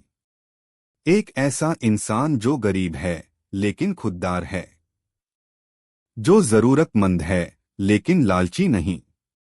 पंडित जी, आपकी बातों से हमें बहुत खुशी हुई, अकबर ने कहा। हम एक सौदागर हैं और ईश्वर ने हमें बहुत कुछ दिया है। हम चाहते हैं कि आपकी कुछ मदद करें। गिरधर ने हाथ जोड़ लिए। इस सेठ जी, आपकी दरियादिली का शुक्रिया, लेकिन मुझे किसी चीज की जरूरत नहीं है। मेरे पास जो है मैं उसी में खुश हूं। आपने मेरे हालचाल पूछे, यही मेरे लिए बहुत है। गिरधर के इस जवाब ने अकबर के दिल में उसकी इज्जत और बढ़ा दी। अब अकबर ने ठान लिया कि वह इसी शख्स की मदद करेंगे, चाहे कुछ भी हो जाए। उन्होंने सोचा कि सीधे सीधे पैसे देने से यह खुददार इंसान शायद मना कर दे, इसलिए उन्हें कोई और तरकीब सोचनी होगी। अकबर बोले, पंडित जी, हम आपकी खुददारी की कदर करते हैं, लेकिन हमारी भी एक इच्छा है। हम चाहते हैं कि आप कल सुबह शाही किले में तशरीफ लाएं। हम वहां आपको एक छोटी सी भेंट देना चाहते हैं, जिसे आप हमारी तरफ से सौगात समझकर कबूल कर लीजिएगा। गिरधर थोड़ा हिचकिचाया, लेकिन सेठ जी, मैं और शाही किला, मैं वहां किससे मिलूंगा? अकबर ने मुस्कुराते हुए कहा, आप बस किले के मुख्य द्वार पर पहुंचकर कहिएगा कि आप शहंशाह अकबर से मिलना चाहते हैं। आगे का इंतजाम हो जाएगा। यह कहकर अकबर ने गिरधर को और कुछ कहने का मौका नहीं दिया और अपने सिपाही के साथ अंधेरे में उझल हो गए। गिरधर हैरान परेशान वहीं खड़ा रहा। उसे समझ नहीं आ रहा था कि यह सौदागर कौन था और वह उसे क्यों बुला रहा है। क्या यह कोई सपना था या फिर स्वयं ईश्वर ने उसकी सुध ली थी? उधर किले में वापस लौटकर अकबर बहुत खुश थे। उन्हें लग रहा था कि उनका इरादा पूरा होने वाला है। उन्होंने अपने मन में एक योजना बनाई। वह गिरधर को दरबार में नहीं बल्कि अकेले में बुलाएंगे और उसे इतनी दौलत देंगे कि उसकी सारी गरीबी दूर हो जाए। यह सब कुछ खामोशी से होगा, बिना किसी दिखावे के। किसी को कानों कान खबर नहीं होगी। लेकिन अकबर यह नहीं जानते थे कि उनकी यह सीधी सादी, नेकनियत से भरी चाल नीति के खेल में कुछ ऐसी उलझने वाली थी कि वह खुद हैरान रह जाएंगे। उनकी चाल सीधी नहीं बल्कि उल्टी पड़ने वाली थी। भाग 2, लालच का पहरेदार। अगली सुबह गिरधर बड़ी दुविधा में उठा। रात की घटना उसके ज़हन में किसी सपने की तरह घूम रही थी। क्या वाकई कोई सौदागर आया था? क्या उसे सच में शाही किले में जाना चाहिए? उसकी पत्नी ने उसे समझाया, स्वामी, जब किसी ने इतने मान से बुलाया है तो आपको जाना चाहिए। हो सकता है यह भगवान का ही कोई इशारा हो। खाली हाथ लौट आएंगे पर किसी का मान तो रह जाएगा। पत्नी की बात मानकर गिरधर ने अपने सबसे साफ सुथरे, यद्यपि पुराने, कपड़े पहने और कांपते कदमों से शाही किले की ओर चल पड़ा। जैसे जैसे वह किले के करीब पहुंचता गया, उसकी भव्यता देखकर उसकी आंखें चौंधिया गईं। ऊंची ऊंची दीवारें, बुर्ज पर तैनात भालेदार सिपाही और विशालकाय मुख्य द्वार, जिस पर की गई नक्काशी किसी और ही दुनिया की कहानी कह रही थी। गिरधर सहमते हुए मुख्य द्वार पर पहुंचा, जहां दो भीमकाय पहरेदार पत्थर की मूर्तों की तरह खड़े थे। उनके चेहरे पर सख्ती और आंखों में गुरूर था। उनमें से एक, जिसका नाम हरपाल सिंह था, अपनी घनी मूंछों और क्रूर आंखों के लिए जाना जाता था। वह लालची और धूर्त स्वभाव का था और अपनी इस तैनाती का फायदा उठाकर अक्सर लोगों से रिश्वत वसूलता था। गिरधर ने डरते डरते कहा, श्रीमान, मुझे अंदर जाना है। हरपाल सिंह ने उसे ऊपर से नीचे तक घृणा भरी नजरों से देखा। अंदर जाना है? यह कोई धर्मशाला है क्या? कौन हो तुम और किससे मिलना है? जी, मेरा नाम गिरधर है। मुझे मुझे शहंशाह अकबर से मिलना है। गिरधर की आवाज बमुश्किल निकली। यह सुनते ही हरपाल सिंह और दूसरा पहरेदार जोर जोर से हंसने लगे। उनकी हंसी में गिरधर के लिए अपमान और तिरस्कार भरा हुआ था। शहंशाह अकबर से मिलोगे? तुम अपनी सूरत देखी है आईने में? चल भाग यहां से, वरना ऐसी मार पड़ेगी कि याद रखेगा, हरपाल ने अपनी लाठी जमीन पर पटकते हुए कहा। गिरधर की आंखों में आंसू आ गए। वह मुड़ने ही वाला था कि उसे उस रात के सौदागर की बातें याद आईं। उसने कहा था कि इंतजाम हो जाएगा। हिम्मत बटोरकर गिरधर ने फिर कहा, मुझे एक बहुत जरूरी काम है। एक भले मानुस ने मुझे खुद बुलाया है। हरपाल सिंह अब थोड़ा गंभीर हुआ। उसने सोचा कि हो सकता है इस फटेहाल ब्राह्मण के पास कोई गुप्त सूचना हो या यह किसी अमीर का संदेशवाहक हो। उसके लालची दिमाग ने तुरंत एक योजना बनाई। वह गिरधर को एक कोने में ले गया और फुसफुसाते हुए बोला, देख ब्राह्मण, शहंशाह से मिलना बच्चों का खेल नहीं है। लेकिन मैं तेरी मदद कर सकता हूं। पर तुझे भी मेरा ख्याल रखना होगा। ख्याल? कैसा ख्याल श्रीमान? गिरधर ने मासूमियत से पूछा। हरपाल ने अपनी उंगलियों को रगड़ते हुए कहा, जो भी तुझे शहंशाह से इनाम में मिलेगा, उसका आधा हिस्सा तुझे मुझे देना होगा। बोल, मंजूर है? गिरधर सन्न रह गया। उसे इनाम की कोई उम्मीद नहीं थी। वह तो बस उस सौदागर का मान रखने आया था। लेकिन अब वह इस पहरेदार के चंगुल में फंस चुका था। उसे लगा कि अगर वह मना करेगा तो यह उसे कभी अंदर नहीं जाने देगा और शायद उसकी पिटाई भी कर दे। उसने सोचा, अगर कुछ मिला ही नहीं तो आधा क्या दूंगा? और अगर कुछ मिल भी गया तो चलो, इस बला से पीछा तो छूटेगा। उसने बेमन से सिर हिला दिया। ठीक है श्रीमान, जैसा आप कहें। हरपाल की आंखों में लालच की चमक तैर गई। शाबाश, अब तू यहीं रुक, मैं जाकर अंदर खबर करता हूं। हरपाल सिंह अंदर गया और उसने संबंधित अधिकारी को सूचना दी कि गिरधर नाम का एक ब्राह्मण शहंशाह से मिलना चाहता है।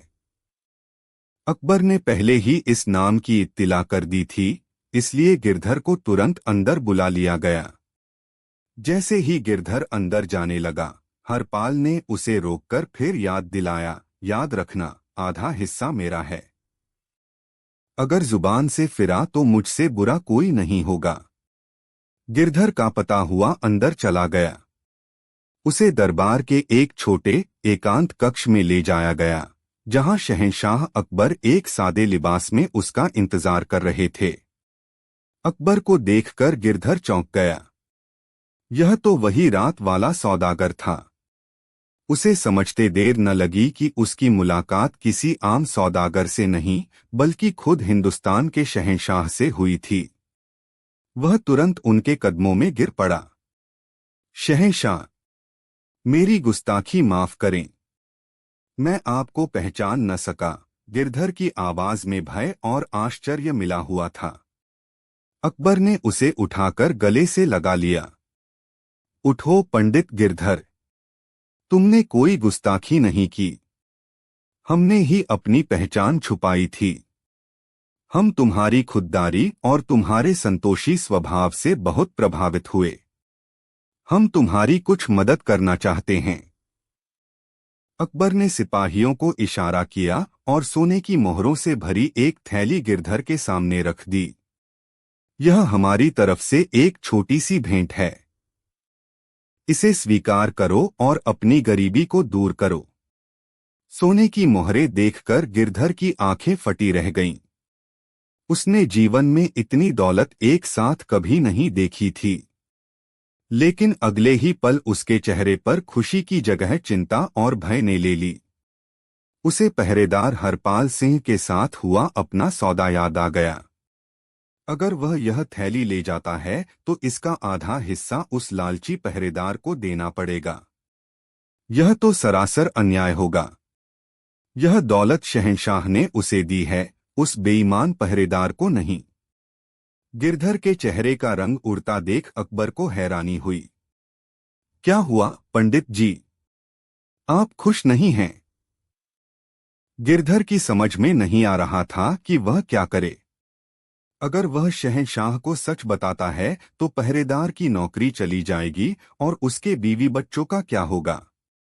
और अगर वह चुपचाप थैली ले जाता है तो उसे अपनी खुददारी और ईमानदारी से समझौता करना पड़ेगा और आधा इनाम उस बेईमान को देना होगा जिसका वह हकदार नहीं है। वह एक अजीब धर्म संकट में फंस गया था।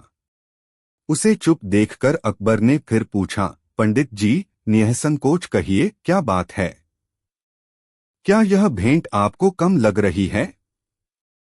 गिरधर ने हाथ जोड़कर कहा, नहीं शहंशाह, यह तो मेरी कल्पना से भी कहीं ज्यादा है। लेकिन मैं यह इनाम नहीं ले सकता। मुझे कुछ और चाहिए। अकबर हैरान रह गए। कुछ और? क्या चाहिए आपको? मांगिए, जो मांगेंगे मिलेगा। गिरधर के दिमाग में उस वक्त एक ही ख्याल घूम रहा था, कैसे उस लालची पहरेदार को सबक सिखाया जाए और कैसे शहंशाह की दी हुई भेंट का अपमान होने से बचाया जाए। वह जानता था कि इस मुश्किल से उसे कोई साधारण इंसान नहीं निकाल सकता। इस गुत्थी को सुलझाने के लिए उसे किसी असाधारण बुद्धि वाले व्यक्ति की मदद चाहिए होगी।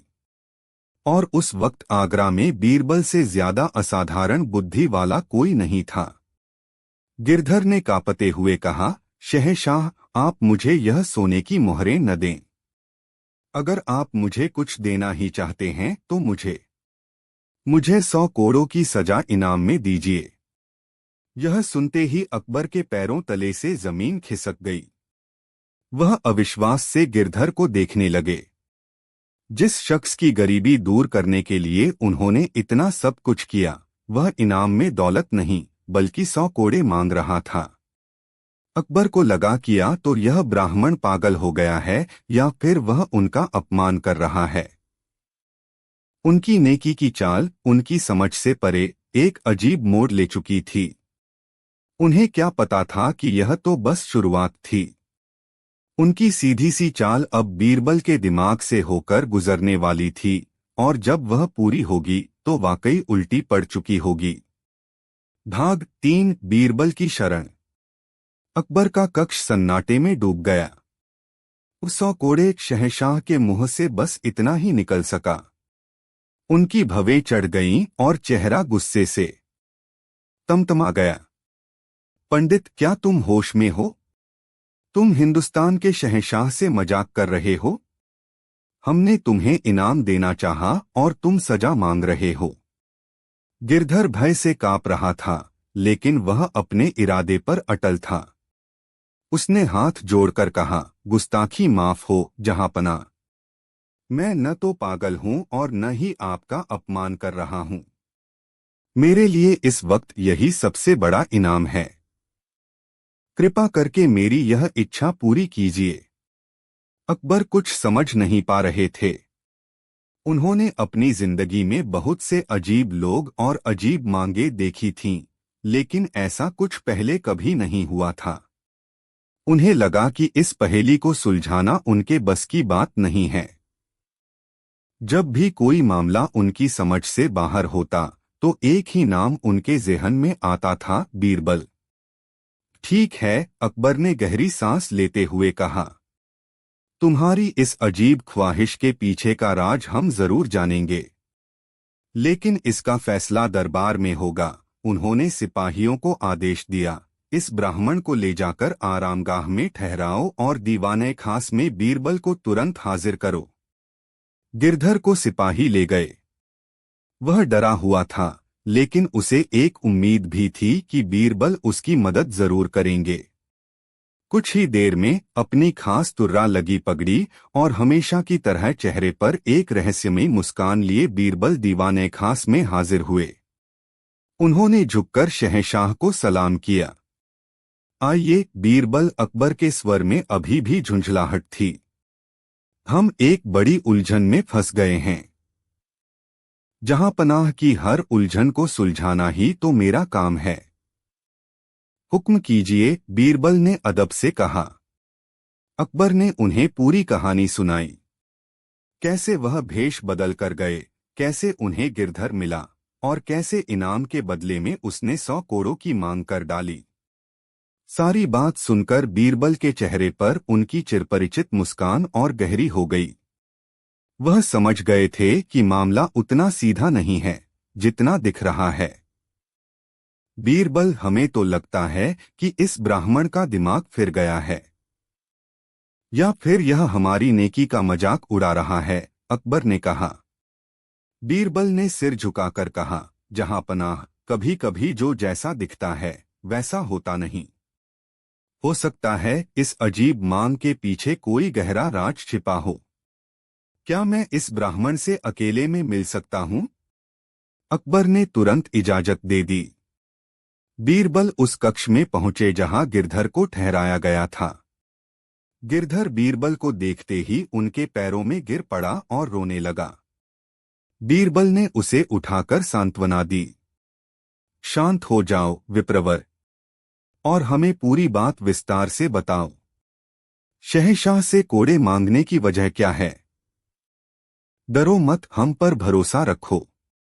गिरधर ने हिचकते हिचकते मुख्य द्वार पर हुई पूरी घटना बीरबल को सुना दी। उसने बताया कि कैसे पहरेदार हरपाल सिंह ने उसे धमकाया और इनाम में से आधा हिस्सा मांगा। मैंने सोचा कि अगर मैं सोने की मोहरें ले लेता तो उसका आधा हिस्सा उस लालची और बेईमान पहरेदार को देना पड़ता। यह शहंशाह की दरियादिली का अपमान होता, और अगर मैं सच बताता तो उसकी नौकरी चली जाती। मैं इस धर्म संकट में फंस गया था। मुझे कुछ समझ नहीं आया तो मैंने यह अजीब मांग कर डाली ताकि मुझे सोचने का वक्त मिल जाए और किसी तरह आप तक पहुंच सकूं। अब आप ही मेरा मार्गदर्शन कीजिए, मंत्री जी। सारी कहानी सुनकर बीरबल की आंखों में एक चमक आ गई। वह गिरधर की ईमानदारी और उसकी सूझबूझ से बहुत प्रभावित हुए। साथ ही उन्हें किले के द्वार पर हो रहे इस भ्रष्टाचार पर क्रोध भी आया।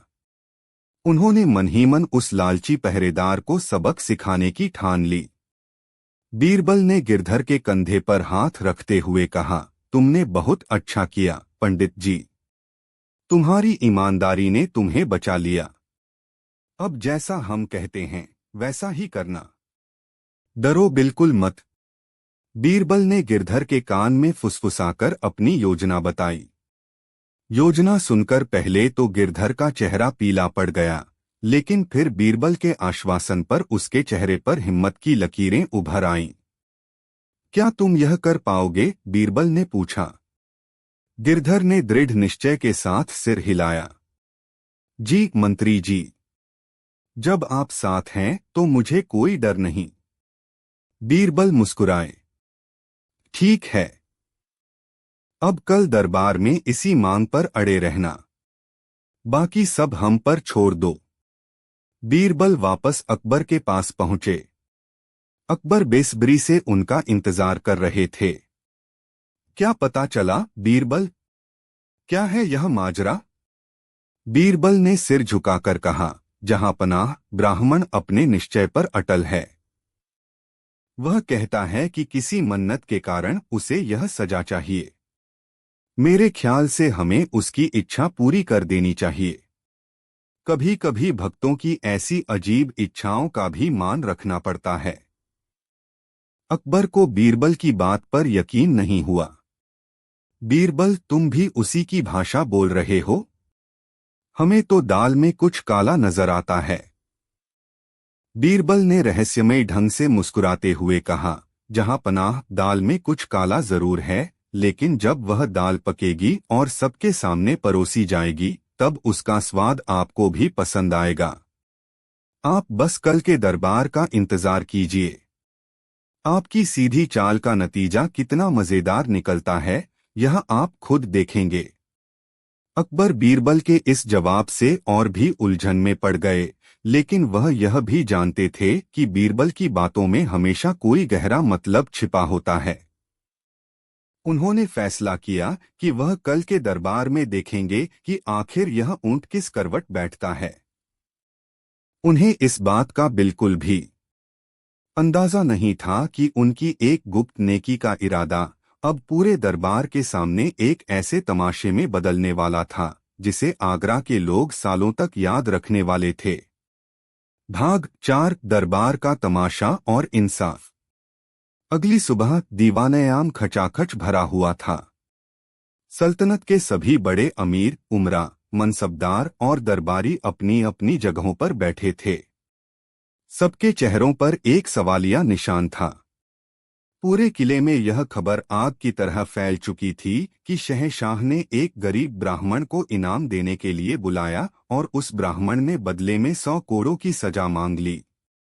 कोई कह रहा था कि ब्राह्मण पागल है, कोई कह रहा था कि यह शहंशाह का अपमान है, तो कुछ लोग जो बीरबल से जलते थे यह कानाफूसी कर रहे थे कि जरूर यह बीरबल की ही कोई चाल है शहंशाह को नीचा दिखाने की।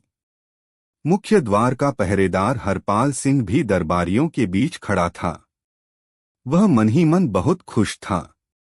उसे लग रहा था कि ब्राह्मण डर के मारे पागल हो गया है और अब उसे कुछ नहीं मिलेगा। वह सोच रहा था, अच्छा हुआ इस फकीर को कुछ नहीं मिला।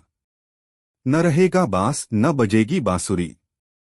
तभी नकीबों ने आवाज लगाई, बादब, बामुलाहिजा, होशियार। शहंशाह हिंद जलालुद्दीन मोहम्मद अकबर तशरीफ ला रहे हैं।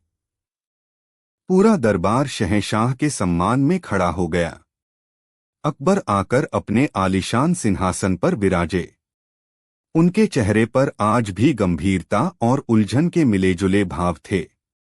उन्होंने एक नजर पूरे दरबार पर डाली और फिर बीरबल की ओर देखा, जिनके चेहरे पर हमेशा की तरह एक शांत मुस्कान थी। आज की कार्यवाही शुरू की जाए, अकबर ने भारी आवाज में कहा। उस ब्राह्मण गिरधर को पेश किया जाए। सिपाही गिरधर को लेकर आए। वह अभी भी डरा हुआ लग रहा था, लेकिन उसकी चाल में अब एक दृढ़ता थी। उसने आकर शहंशाह को झुककर सलाम किया।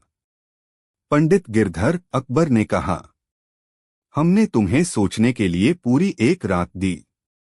क्या तुम अभी भी अपनी उसी अजीब मांग पर कायम हो? गिरधर ने बीरबल की ओर देखा। बीरबल ने आंखों ही आंखों में उसे हिम्मत रखने का इशारा किया। गिरधर ने कहा, जी जहांपना, मैं अब भी अपने इनाम के तौर पर 100 कोड़े ही चाहता हूं। पूरे दरबार में एक कानाफूसी का शोर गूंज उठा।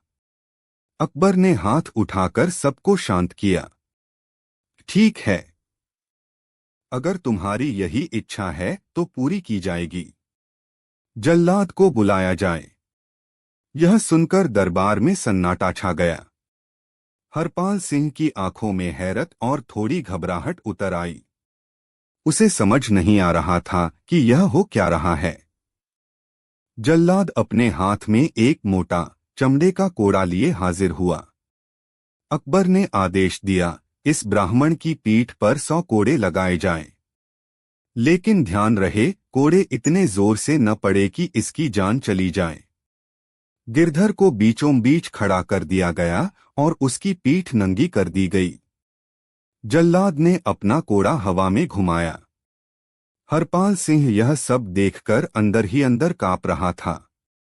उसे कुछ बहुत गलत होने का अंदेशा हो रहा था। जैसे ही जल्लाद ने पहला कोड़ा मारने के लिए हाथ उठाया, गिरधर जोर से चिल्लाया, ठहरो। सब रुक गए। अकबर ने पूछा, अब क्या हुआ?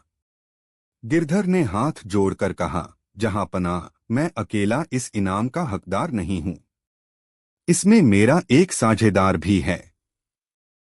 इसलिए इस इनाम का बंटवारा होना चाहिए। यह एक और पहेली थी। पूरा दरबार फिर से कानाफूसी करने लगा। अकबर ने गुस्से से पूछा, कौन है तुम्हारा साझेदार? गिरधर ने कहा, इस इनाम का आधा हिस्सा यानी 50 कोड़े मेरे साझेदार को मिलने चाहिए और 50 कोड़े मुझे। यही न्याय होगा। कौन है वह शख्स? इसी दरबार में मौजूद है। अकबर की आवाज में अब गुस्सा भर गया था। गिरधर ने कांपती हुई उंगली से हरपाल सिंह की ओर इशारा किया, जो दरबारियों के पीछे छिपने की कोशिश कर रहा था। वह रहा मेरा साझेदार, जहांपनाह। आपके मुख्य द्वार का पहरेदार हरपाल सिंह। एक पल के लिए पूरे दरबार में मौत जैसा सन्नाटा छा गया। फिर सबकी निगाहें हरपाल सिंह पर जा टिकीं, जिसका चेहरा डर के मारे सफेद पड़ चुका था। वह पसीने से तरबतर हो गया। अकबर की आंखें गुस्से से लाल हो गईं। अब उन्हें सारी कहानी समझ में आने लगी थी। बीरबल की रहस्यमयी मुस्कान का राज अब खुल रहा था। उनकी सीधी सादी, नेकनीयत वाली चाल वाकई उल्टी पड़ चुकी थी। उन्होंने सोचा था कि वह खामोशी से एक गरीब की मदद करेंगे, लेकिन उनकी उसी चाल ने उनके अपने ही किले में पल रहे भ्रष्टाचार को पूरे दरबार के सामने लाकर खड़ा कर दिया था। हरपाल सिंह, अकबर की गरजदार आवाज गूंजी, आगे आओ। हरपाल सिंह कांपते हुए कदमों से आगे बढ़ा और शहंशाह के कदमों में गिर पड़ा। रहम, जहांपनाह, मुझसे गलती हो गई। अकबर ने गिरधर से पूछा, क्या यह सच है पंडित? पूरी बात बताओ। गिरधर ने बिना डरे शुरू से लेकर अंत तक सारी कहानी बयान कर दी।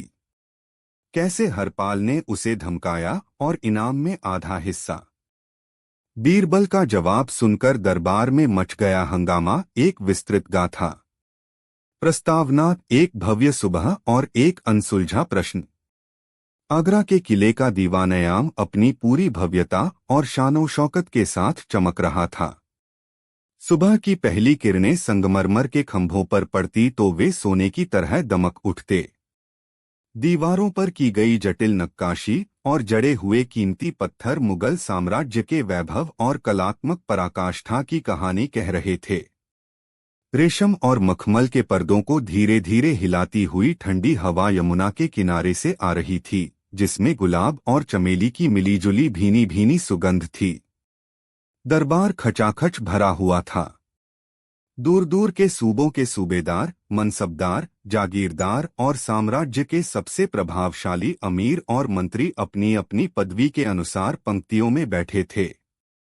उनके कीमती लिबास और जवाहरात से सजी पगड़ियां एक दूसरे से होड़ लेती हुई प्रतीत हो रही थीं।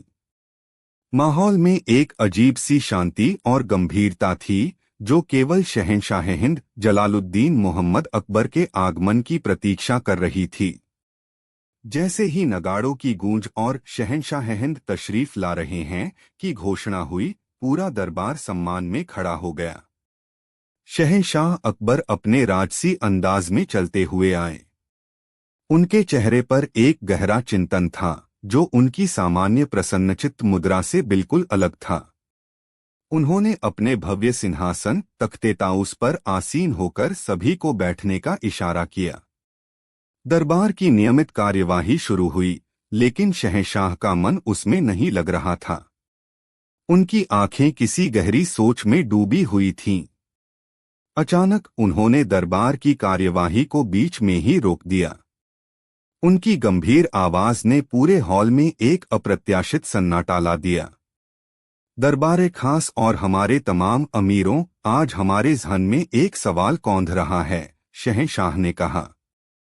उनकी आवाज में एक अजीब सी बेचैनी थी। हम यह जानना चाहते हैं कि हमारी इस सल्तनत में, इस विशाल मुगल साम्राज्य में सबसे बड़ा मूर्ख कौन है। यह सवाल किसी बम की तरह दरबार में फटा। दरबारी एक दूसरे का मुंह ताकने लगे। यह कैसा प्रश्न था? शहंशाह का इशारा किस तरफ था? क्या वह किसी से नाराज थे? क्या यह किसी को अपमानित करने की भूमिका थी? दरबारियों के मन में हजारों शंकाएं और भय उत्पन्न हो गए। कुछ चापलूस दरबारी तुरंत अपनी जगह से उठे और शहंशाह की बुद्धिमत्ता की प्रशंसा करने लगे, यह कहते हुए कि ऐसा गहरा और दार्शनिक प्रश्न केवल जहांपनाह ही सोच सकते हैं। लेकिन अकबर के चेहरे पर कोई भाव नहीं बदला। वे उत्तर की प्रतीक्षा कर रहे थे। दरबारियों की हास्यास्पद प्रतिक्रियाएं और बीरबल की चुप्पी। शहंशाह के प्रश्न ने दरबार में एक अजीब सी प्रतिस्पर्धा को जन्म दे दिया। हर कोई यह साबित करने में लग गया कि वह कितना बुद्धिमान है और मूर्खता को कितनी अच्छी तरह पहचानता है।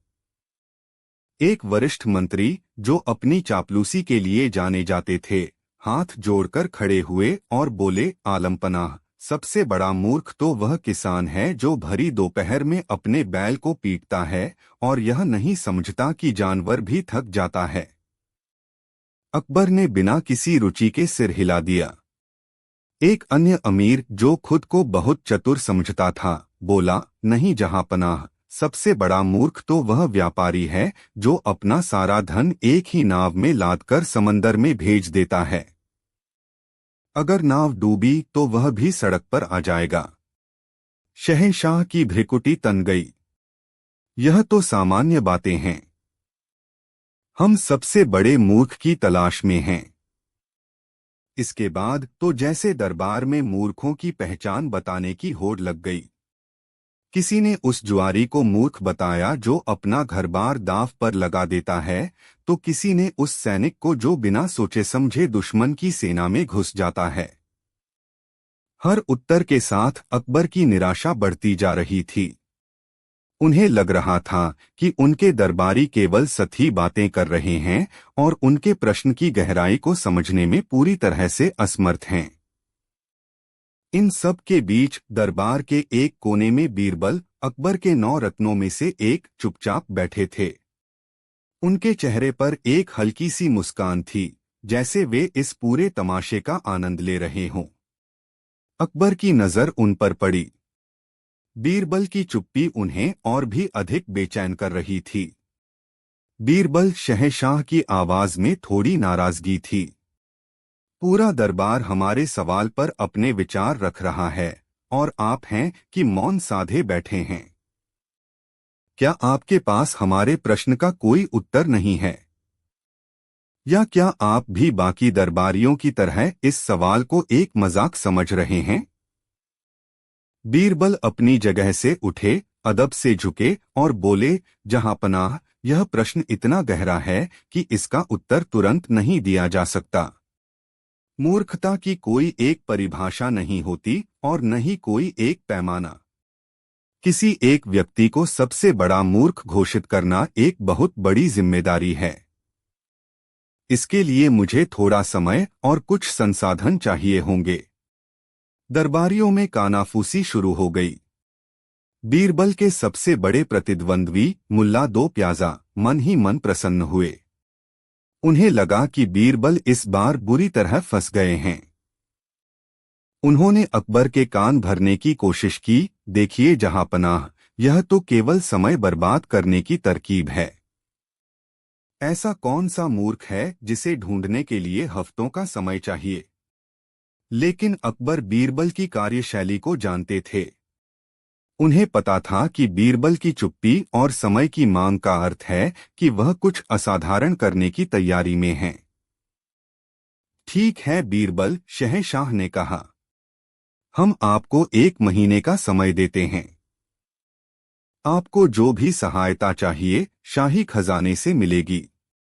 लेकिन याद रखना, 1 महीने बाद हमें हमारी सल्तनत के सबसे बड़े मूर्खों की सूची चाहिए। बीरबल ने एक बार फिर अदब से सिर झुकाया और कहा, जो हुक्म जहांपना।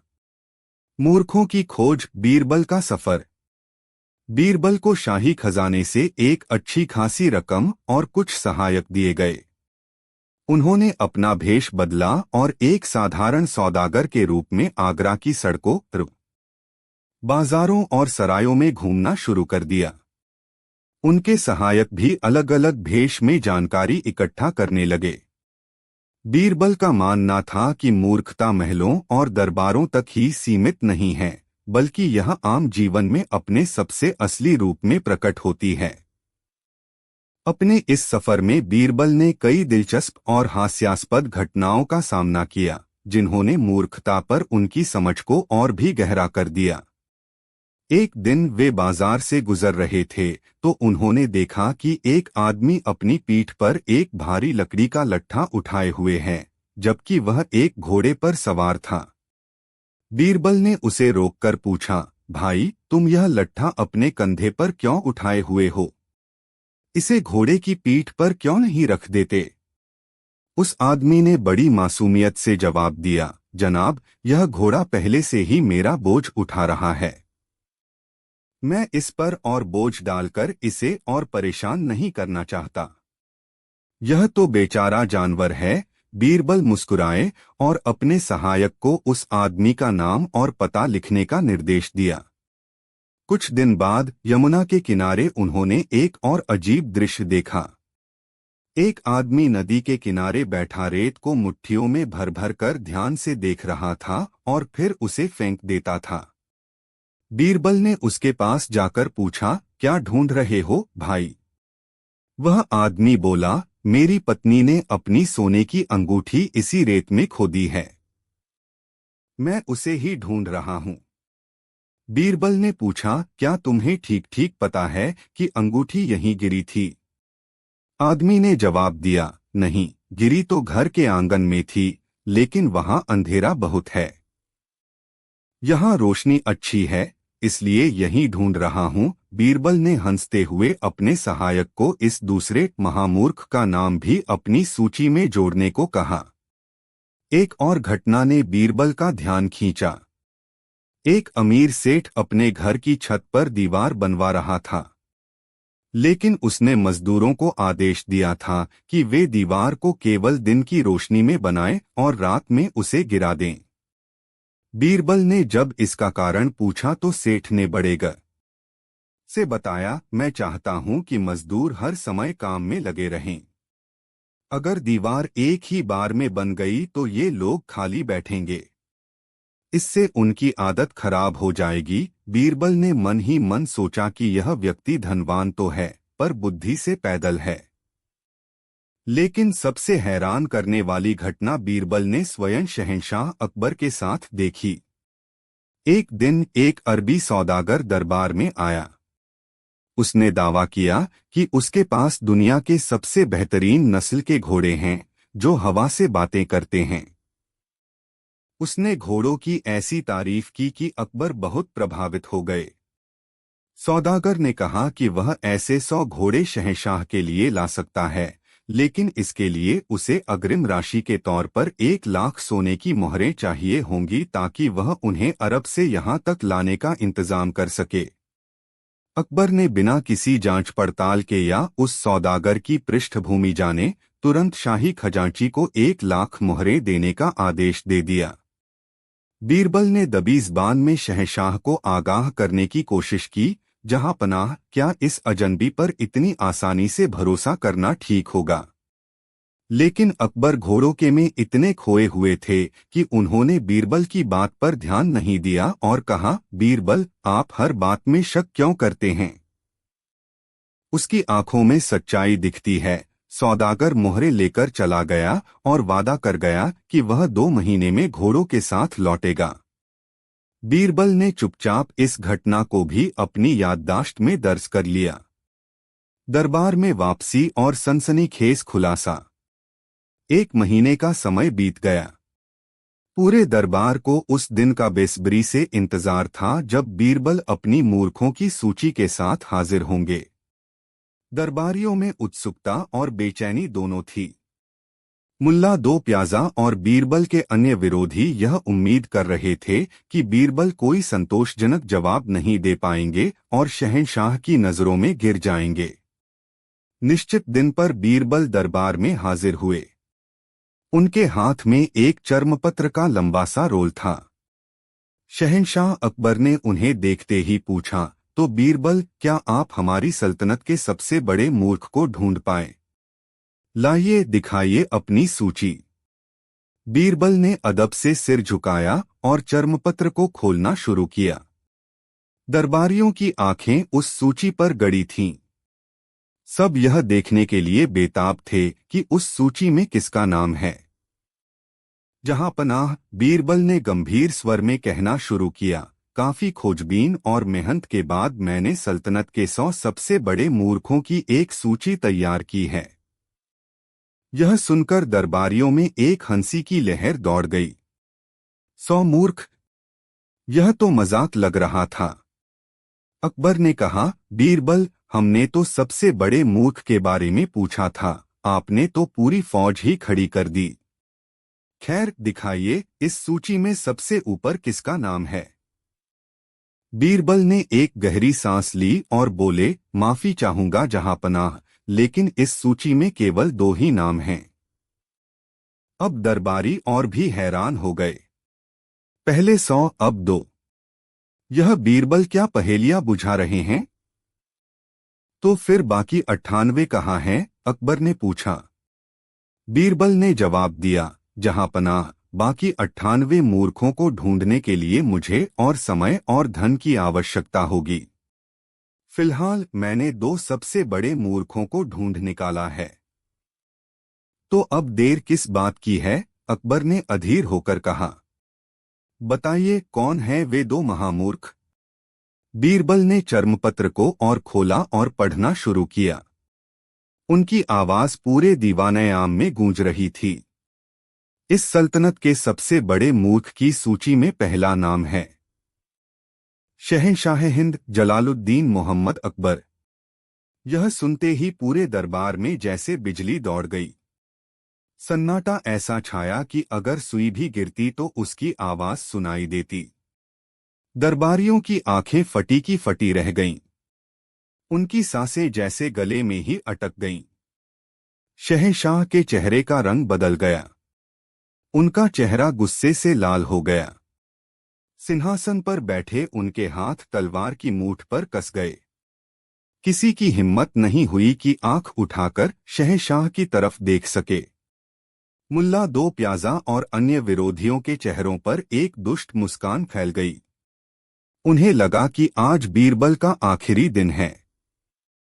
बीरबल अकबर की दहाड़ से दीवाने-आम की दीवारें कांप उठीं। तुम्हारी यह जुर्रत! तुमने हमें शहंशाह हिंद को मूर्ख कहने की हिम्मत कैसे की? लगता है तुम्हारा सिर तुम्हारे धड़ पर बोझ बन गया है। बीरबल शांत खड़े रहे। उनके चेहरे पर भय का कोई चिन्ह नहीं था। उन्होंने विनम्रता से कहा, जहांपनाह, मेरी गुस्ताखी माफ हो, लेकिन आपने ही मुझे सच बोलने का आदेश दिया था। मेरे पास अपनी बात को साबित करने का पुख्ता कारण है। कारण? अकबर गरजे। क्या कारण हो सकता है इसका? बताओ, वरना हम तुम्हें अभी इसी वक्त जिंदा दीवार में चिनवा देंगे। बीरबल ने शांति से जवाब दिया, आलमपनाह, आपने कुछ हफ्ते पहले एक अजनबी अरबी सौदागर पर, जिसे आप पहले कभी नहीं मिले थे, जिसकी कोई जमानत नहीं थी, बिना किसी जांच पड़ताल के सिर्फ उसकी चिकनी चुपड़ी बातों में आकर सल्तनत के खजाने से 1 लाख सोने की मोहरें दे दी, यह भरोसा करते हुए कि वह आपके लिए हवा में उड़ने वाले घोड़े लाएगा। जहां पनाह, जो शासक अपनी प्रजा की गाढ़ी कमाई को एक अनजान व्यक्ति के हवाले सिर्फ एक काल्पनिक वादे पर कर दे, उसे मूर्ख नहीं तो और क्या कहेंगे। बीरबल का तर्क इतना सटीक और स्पष्ट था कि अकबर निरुत्तर हो गए। उनका गुस्सा धीरे धीरे पिघलने लगा। उन्हें वह घटना याद आ गई और उन्हें अपनी गलती का एहसास हुआ। दरबारियों को भी यह बात याद आई और वे बीरबल की बुद्धिमत्ता और साहस को मन ही मन सराहने लगे। लेकिन अकबर अभी भी पूरी तरह से शांत नहीं हुए थे। उन्होंने पूछा, ठीक है, मान लिया कि हमने एक पल के लिए मूर्खता की, लेकिन तुम्हारी सूची में दूसरा नाम किसका है? बीरबल ने एक क्षण के लिए हिचकिचाया, फिर सिर झुकाकर बोले, जहांपनाह, इस सूची में दूसरा नाम स्वयं मेरा यानी बीरबल का है। इस दूसरे खुलासे ने दरबार में एक और भूचाल ला दिया। यह क्या हो रहा था? पहले शहंशाह को मूर्ख कहा, अब खुद को। अकबर भी हैरान रह गए। तुम खुद को मूर्ख क्यों कह रहे हो? बीरबल ने उत्तर दिया, जहांपनाह, मैं इसलिए मूर्ख हूं क्योंकि मैं यह सब जानता था। मुझे पता था कि वह सौदागर एक धोखेबाज है और वह कभी वापस नहीं आएगा। मुझे यह भी पता था कि आप एक बुद्धिमान शासक हैं, फिर भी मैंने अपनी जान ऐसे व्यक्ति के हाथों में सौंप दी जो 1 लाख मोहरें एक अजनबी को दे सकता है। मैंने यह जानते हुए भी कि सच बोलने पर मेरी जान जा सकती है, आपकी मूर्खता को साबित करने का बीड़ा उठाया। जो व्यक्ति अपनी जान ऐसे शहंशाह के लिए दांव पर लगा दे, जिसने स्वयं एक मूर्खतापूर्ण कार्य किया हो, उससे बड़ा मूर्ख और कौन हो सकता है? यह जवाब सुनकर अकबर की बची खुची नाराजगी भी हवा हो गई। वे अपनी हंसी रोक नहीं पाए और जोर से ठहाका मारकर हंस पड़े। उनकी हंसी की गूंज से पूरा दीवानयाम गूंज उठा। दरबारियों ने जब शहंशाह को हंसते देखा तो उनकी जान में जान आई और वे भी मुस्कुराने लगे। अकबर सिंहासन से उठे, नीचे आए और बीरबल को गले लगा लिया। उन्होंने कहा, वाह बीरबल, वाह! मान गए तुम्हारी हाजिर जवाबी और तुम्हारे साहस को। तुमने न सिर्फ हमारे सवाल का सबसे सटीक जवाब दिया है, बल्कि हमें एक बहुत बड़ी सीख भी दी है। तुमने हमें हमारी गलती का एहसास इतने अनोखे ढंग से कराया है कि हम ताउम्र इसे नहीं भूलेंगे। उन्होंने घोषणा की, आज से बीरबल हमारे सबसे विश्वसनीय सलाहकार होंगे। उनकी बुद्धिमत्ता और सच्चाई पर कोई शक नहीं कर सकता। उन्होंने बीरबल को इनाम में 10,000 सोने की मोहरें देने का आदेश दिया। बीरबल ने विनम्रता से इनाम स्वीकार किया। मुल्ला दो प्याजा और अन्य विरोधियों के चेहरे उतर गए थे। वे जिस गड्ढे को बीरबल के लिए खोद रहे थे, उसमें खुद ही गिर पड़े थे। उस दिन के बाद दरबार में किसी ने बीरबल की बुद्धिमत्ता को चुनौती देने का साहस नहीं किया। यह किस्सा मुगल साम्राज्य के इतिहास में हमेशा के लिए दर्ज हो गया और आज भी बीरबल की चतुराई, साहस और न्यायप्रियता की एक मिसाल के तौर पर सुनाया जाता है। हटा दिया था। उन्हें आज एक बहुत बड़ी सच्चाई का एहसास हुआ था। उन्होंने बीरबल को गले से लगा लिया और कहा, बीरबल, आज तुमने हमें जो सबक सिखाया है, उसे हम जिंदगी भर नहीं भूलेंगे। तुमने साबित कर दिया कि एक सच्चा दोस्त और सलाहकार क्या होता है। उस दिन के बाद अकबर का अपने नवरत्नों पर, अपनी रियाया पर और सबसे ज्यादा बीरबल पर भरोसा और भी गहरा हो गया। उन्होंने यह समझ लिया था कि एक बादशाह की असली ताकत उसकी फौज या उसके खजाने में नहीं, बल्कि उसकी रियाया के भरोसे में होती है। यह कहानी सिर्फ एक किस्सा नहीं है, बल्कि एक सीख है। यह हमें बताती है कि इंसान गलतियों का पुतला है, लेकिन अगर हमारे रिश्तों की बुनियाद भरोसे पर टिकी हो तो कोई भी तूफान हमें हिला नहीं सकता। बीरबल ने न सिर्फ अपनी बुद्धिमानी से एक पेचीदा सवाल का जवाब दिया, बल्कि शहंशाह अकबर को एक ऐसा झटका दिया जिसने उनके सोचने का नजरिया ही बदल दिया। और शायद यही वजह है कि आज सदियों बाद भी अकबर और बीरबल की दोस्ती और उनके किस्से हमारी जिंदगी का एक अहम हिस्सा हैं। उपसंहार। यह कहानी हमें यह भी याद दिलाती है कि कभी-कभी सबसे बड़े सबक सबसे आसान तरीकों से सिखाए जाते हैं। सोने का गेहूं तो महज एक बहाना था, असली मकसद तो भरोसे की अहमियत को समझाना था। बीरबल ने अपनी चतुराई से यह काम इतनी खूबसूरती से किया कि शहंशाह अकबर भी उनके कायल हो गए। और इस तरह इतिहास के पन्नों में एक और ऐसा किस्सा जुड़ गया जो हमेशा हमें यह याद दिलाता रहेगा कि जब अक्ल और भरोसे का साथ हो तो दुनिया की कोई भी मुश्किल बड़ी नहीं लगती। बीरबल ने कैसे बचाया दरबार की इज्जत, शब्दों के जादूगर की अविस्मरणीय गाथा।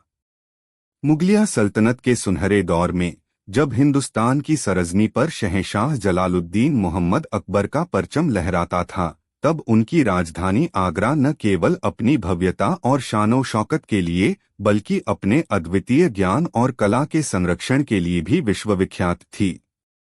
अकबर का दरबार दीवान-ए-आम और दीवान-ए-खास उन नगीनों से सुशोभित था जिन्हें दुनिया नवरत्न के नाम से जानती थी।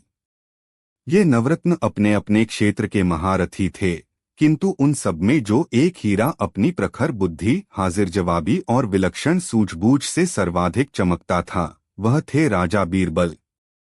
बीरबल, जिनका मूल नाम महेश दास था, केवल एक सलाहकार या मंत्री नहीं थे, वे अकबर के मित्र, उनके विश्वासपात्र और एक ऐसे मार्गदर्शक थे जिनकी सलाह के बिना कोई भी महत्वपूर्ण निर्णय अधूरा समझा जाता था। दरबार में कई अमीर, वजीर और सिपहसालार थे जो बीरबल की इस निकटता से मन ही मन ईर्ष्या करते थे, किंतु हर बार बीरबल अपनी बुद्धिमत्ता से यह सिद्ध कर देते थे कि वे इस सम्मान के वास्तविक हकदार क्यों हैं। उनकी ख्याति केवल दरबार की सीमाओं तक ही सीमित नहीं थी, बल्कि पूरे हिंदुस्तान में उनकी चतुराई के किस्से लोक कथाओं का हिस्सा बन चुके थे। एक अनगिनत अवसरों पर बीरबल ने न केवल पेचीदा मसलों को सुलझाया, बल्कि अपनी वाक्पटुता और ज्ञान से मुगलिया दरबार की लाज भी रखी। यह कथा एक ऐसे ही प्रसंग की है जब एक विदेशी कलाकार ने अपनी कला के अहंकार में चूर होकर पूरे दरबार को एक ऐसी बौद्धिक चुनौती दे डाली जिसने शहंशाह अकबर को भी निरुत्तर कर दिया था। उस दिन दरबार की इज्जत दांव पर लगी थी और सबकी निगाहें केवल एक ही व्यक्ति पर टिकी थीं, बीरबल। एक ईरानी चित्रकार का आगमन और उसकी अनूठी चुनौती। सर्दियों की एक खुशनुमा सुबह थी। आगरा का किला सुनहरी धूप में नहाया हुआ था और दीवान-ए-आम में रोज की तरह राजकीय कामकाज चल रहा था। शहंशाह अकबर अपने भव्य सिंहासन पर विराजमान थे और उनके नवरत्नों सहित सभी दरबारी अपने अपने स्थानों पर उपस्थित थे। तभी द्वारपाल ने सूचना दी कि ईरान का एक विश्वविख्यात चित्रकार उस्ताद फरहाद शहराम शहंशाह से मिलने की अनुमति चाहता है। अकबर कला के महान पारखी थे। उन्होंने प्रसन्नतापूर्वक चित्रकार को अंदर बुलाने का आदेश दिया। कुछ ही क्षणों में एक लंबा, प्रभावशाली व्यक्तित्व का व्यक्ति, जिसके चेहरे पर अपनी कला का तेज और आंखों में अहंकार की एक सूक्ष्म झलक थी, दरबार में प्रविष्ट हुआ। उसने झुककर शहंशाह को सलाम किया और अपनी प्रशंसा में कहा, आलमपनाह, मैं आपका तुच्छ सेवक फरहाद शहराम। मैंने खुरासान से लेकर इस्फहान तक अपनी कला का प्रदर्शन किया है और सुना है कि हिंदुस्तान में कला और ज्ञान का सबसे बड़ा केंद्र आपका दरबार है। मैं अपनी कला का एक ऐसा नमूना पेश करना चाहता हूँ जिसे आज तक कोई समझ नहीं पाया है। उसकी बातों में विनम्रता कम और दंभ अधिक था, जिसे बीरबल ने तुरंत भांप लिया। अकबर ने उसकी चुनौती स्वीकार करते हुए कहा, उस्ताद, हमें आपकी कला देखने में अत्यंत प्रसन्नता होगी। उस्ताद शहराम ने अपने सहायकों को इशारा किया, जिन्होंने एक विशाल कैनवास को दरबार के मध्य में लाकर रख दिया। चित्रकार ने अपनी जादुई उंगलियों से उस कैनवास पर रंग भरना शुरू किया। कुछ ही घंटों की अथक मेहनत के बाद एक अद्भुत और सजीव लगने वाली तस्वीर बनकर तैयार हो गई। एक मौन तस्वीर और गूंजता हुआ सन्नाटा। जब तस्वीर से पर्दा हटाया गया तो पूरा दरबार आश्चर्यचकित रह गया। तस्वीर अविश्वसनीय रूप से सुंदर थी। उसमें एक राजसी जुलूस का चित्रण था, सजेधजे हाथी, शाही घोड़े, पालकियां, सैनिक और आम जनता। हर एक आकृति, उनके वस्त्र और आसपास का वातावरण इतना सजीव था कि मानो तस्वीर अभी बोल पड़ेगी। किंतु उस तस्वीर में एक बहुत ही विचित्र और अखरने वाली कमी थी। किसी भी पात्र का चेहरा नहीं बनाया गया था। हर किसी की देह थी, भावभंगिमा थी, क्रिया थी, पर चेहरा नदारद था। अकबर ने अपनी उत्सुकता को रोक न पाते हुए पूछा, उस्ताद शहराम, आपकी कला निसंदेह बेमिसाल है, पर आपने इन पात्रों को बेचेहरा क्यों छोड़ दिया? यह तो एक अधूरी कृति है। उस्ताद शहराम के होठों पर एक विजयपूर्ण मुस्कान तैर गई। उसने कहा, आलमपनाह, यही तो मेरी कला की पहेली है। मैंने जानबूझकर इन चेहरों को नहीं बनाया। मैं यह परखना चाहता हूं कि क्या आपके दरबार में कोई ऐसा बुद्धिमान है जो केवल इन आकृतियों की भावभंगिमा और उनके कार्यों को देखकर यह बता सके कि वे कौन हैं, क्या कर रहे हैं और उनके मन में क्या चल रहा है। यदि कोई मेरे इस गूढ़ रहस्य को सुलझा सका तो मैं मान जाऊंगा कि यह दरबार केवल दौलत से ही नहीं, अक्ल से भी अमीर है। अन्यथा मैं पूरे विश्व में यह कहने को स्वतंत्र रहूंगा कि हिंदुस्तान के शहंशाह का दरबार मेरी कला को समझने में असमर्थ रहा। यह सुनते ही पूरे दीवानयाम में एक गहरा सन्नाटा पसर गया। यह केवल एक कलात्मक पहेली नहीं थी, यह मुगल दरबार की प्रतिष्ठा पर सीधा प्रहार था। अकबर का चेहरा गंभीर हो गया। एक एक करके दरबार के सभी विद्वानों, मंत्रियों और सलाहकारों ने उस तस्वीर का निरीक्षण किया, पर कोई भी ऐसा उत्तर न दे सका जो तर्कसंगत और संतोषजनक हो। सब अपनी अपनी अटकलें लगा रहे थे।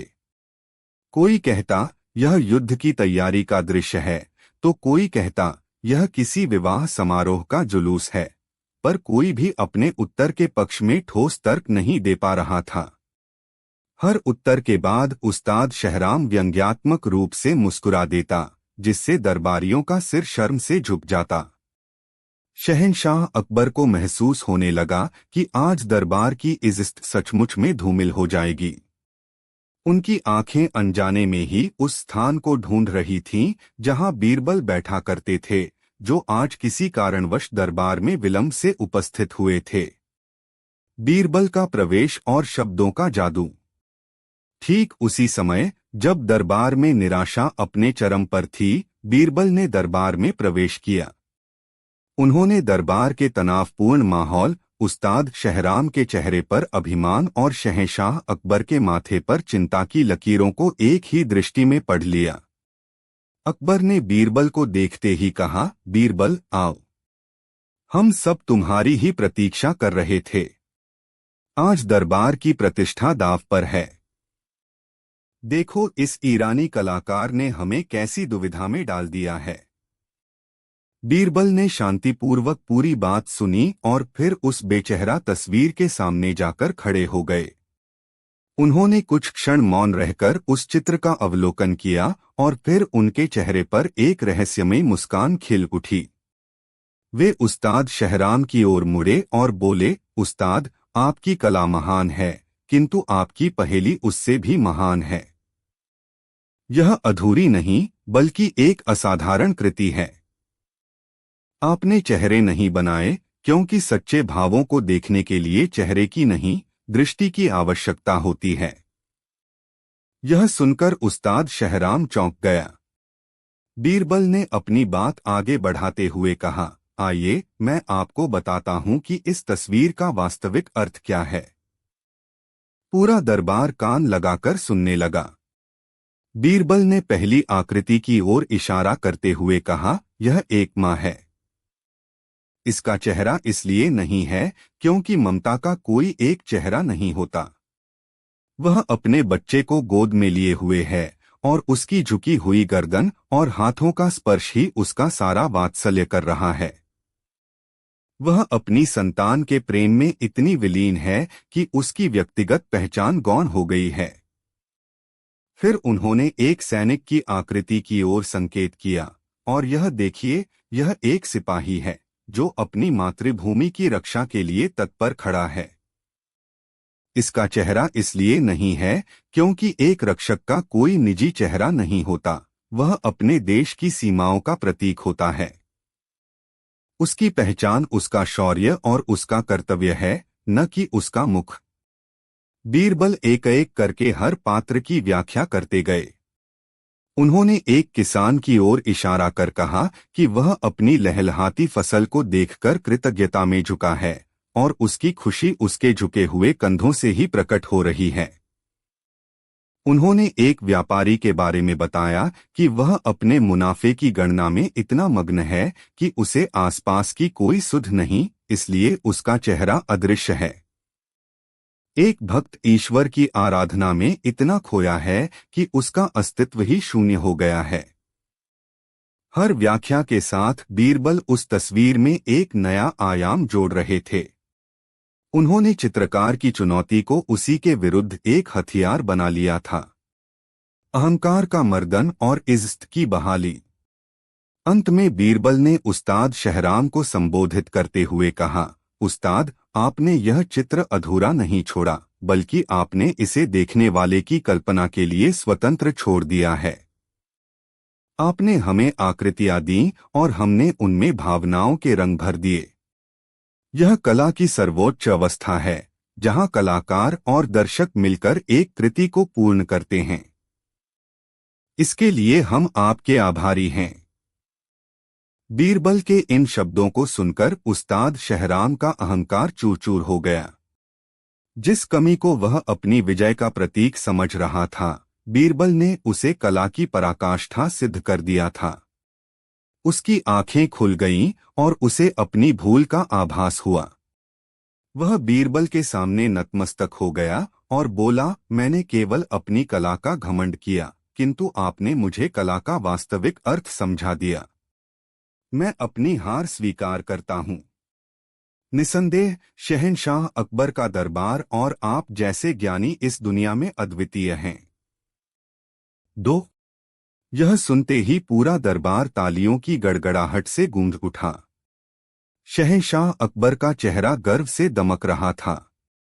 उन्होंने बीरबल को गले लगा लिया और कहा, बीरबल, तुमने आज केवल दरबार की इज्जत नहीं बचाई, बल्कि ज्ञान और विनम्रता का जो पाठ पढ़ाया है, वह सदियों तक याद रखा जाएगा।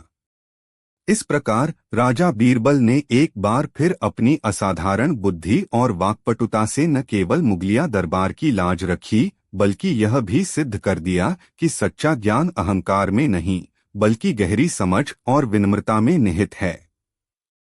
यह किस्सा आज भी अकबर और बीरबल की उन अनगिनत कहानियों में से एक है, जो हमें सिखाती है कि कोई भी चुनौती कितनी भी कठिन क्यों न हो, बुद्धि और विवेक से उसका समाधान संभव है।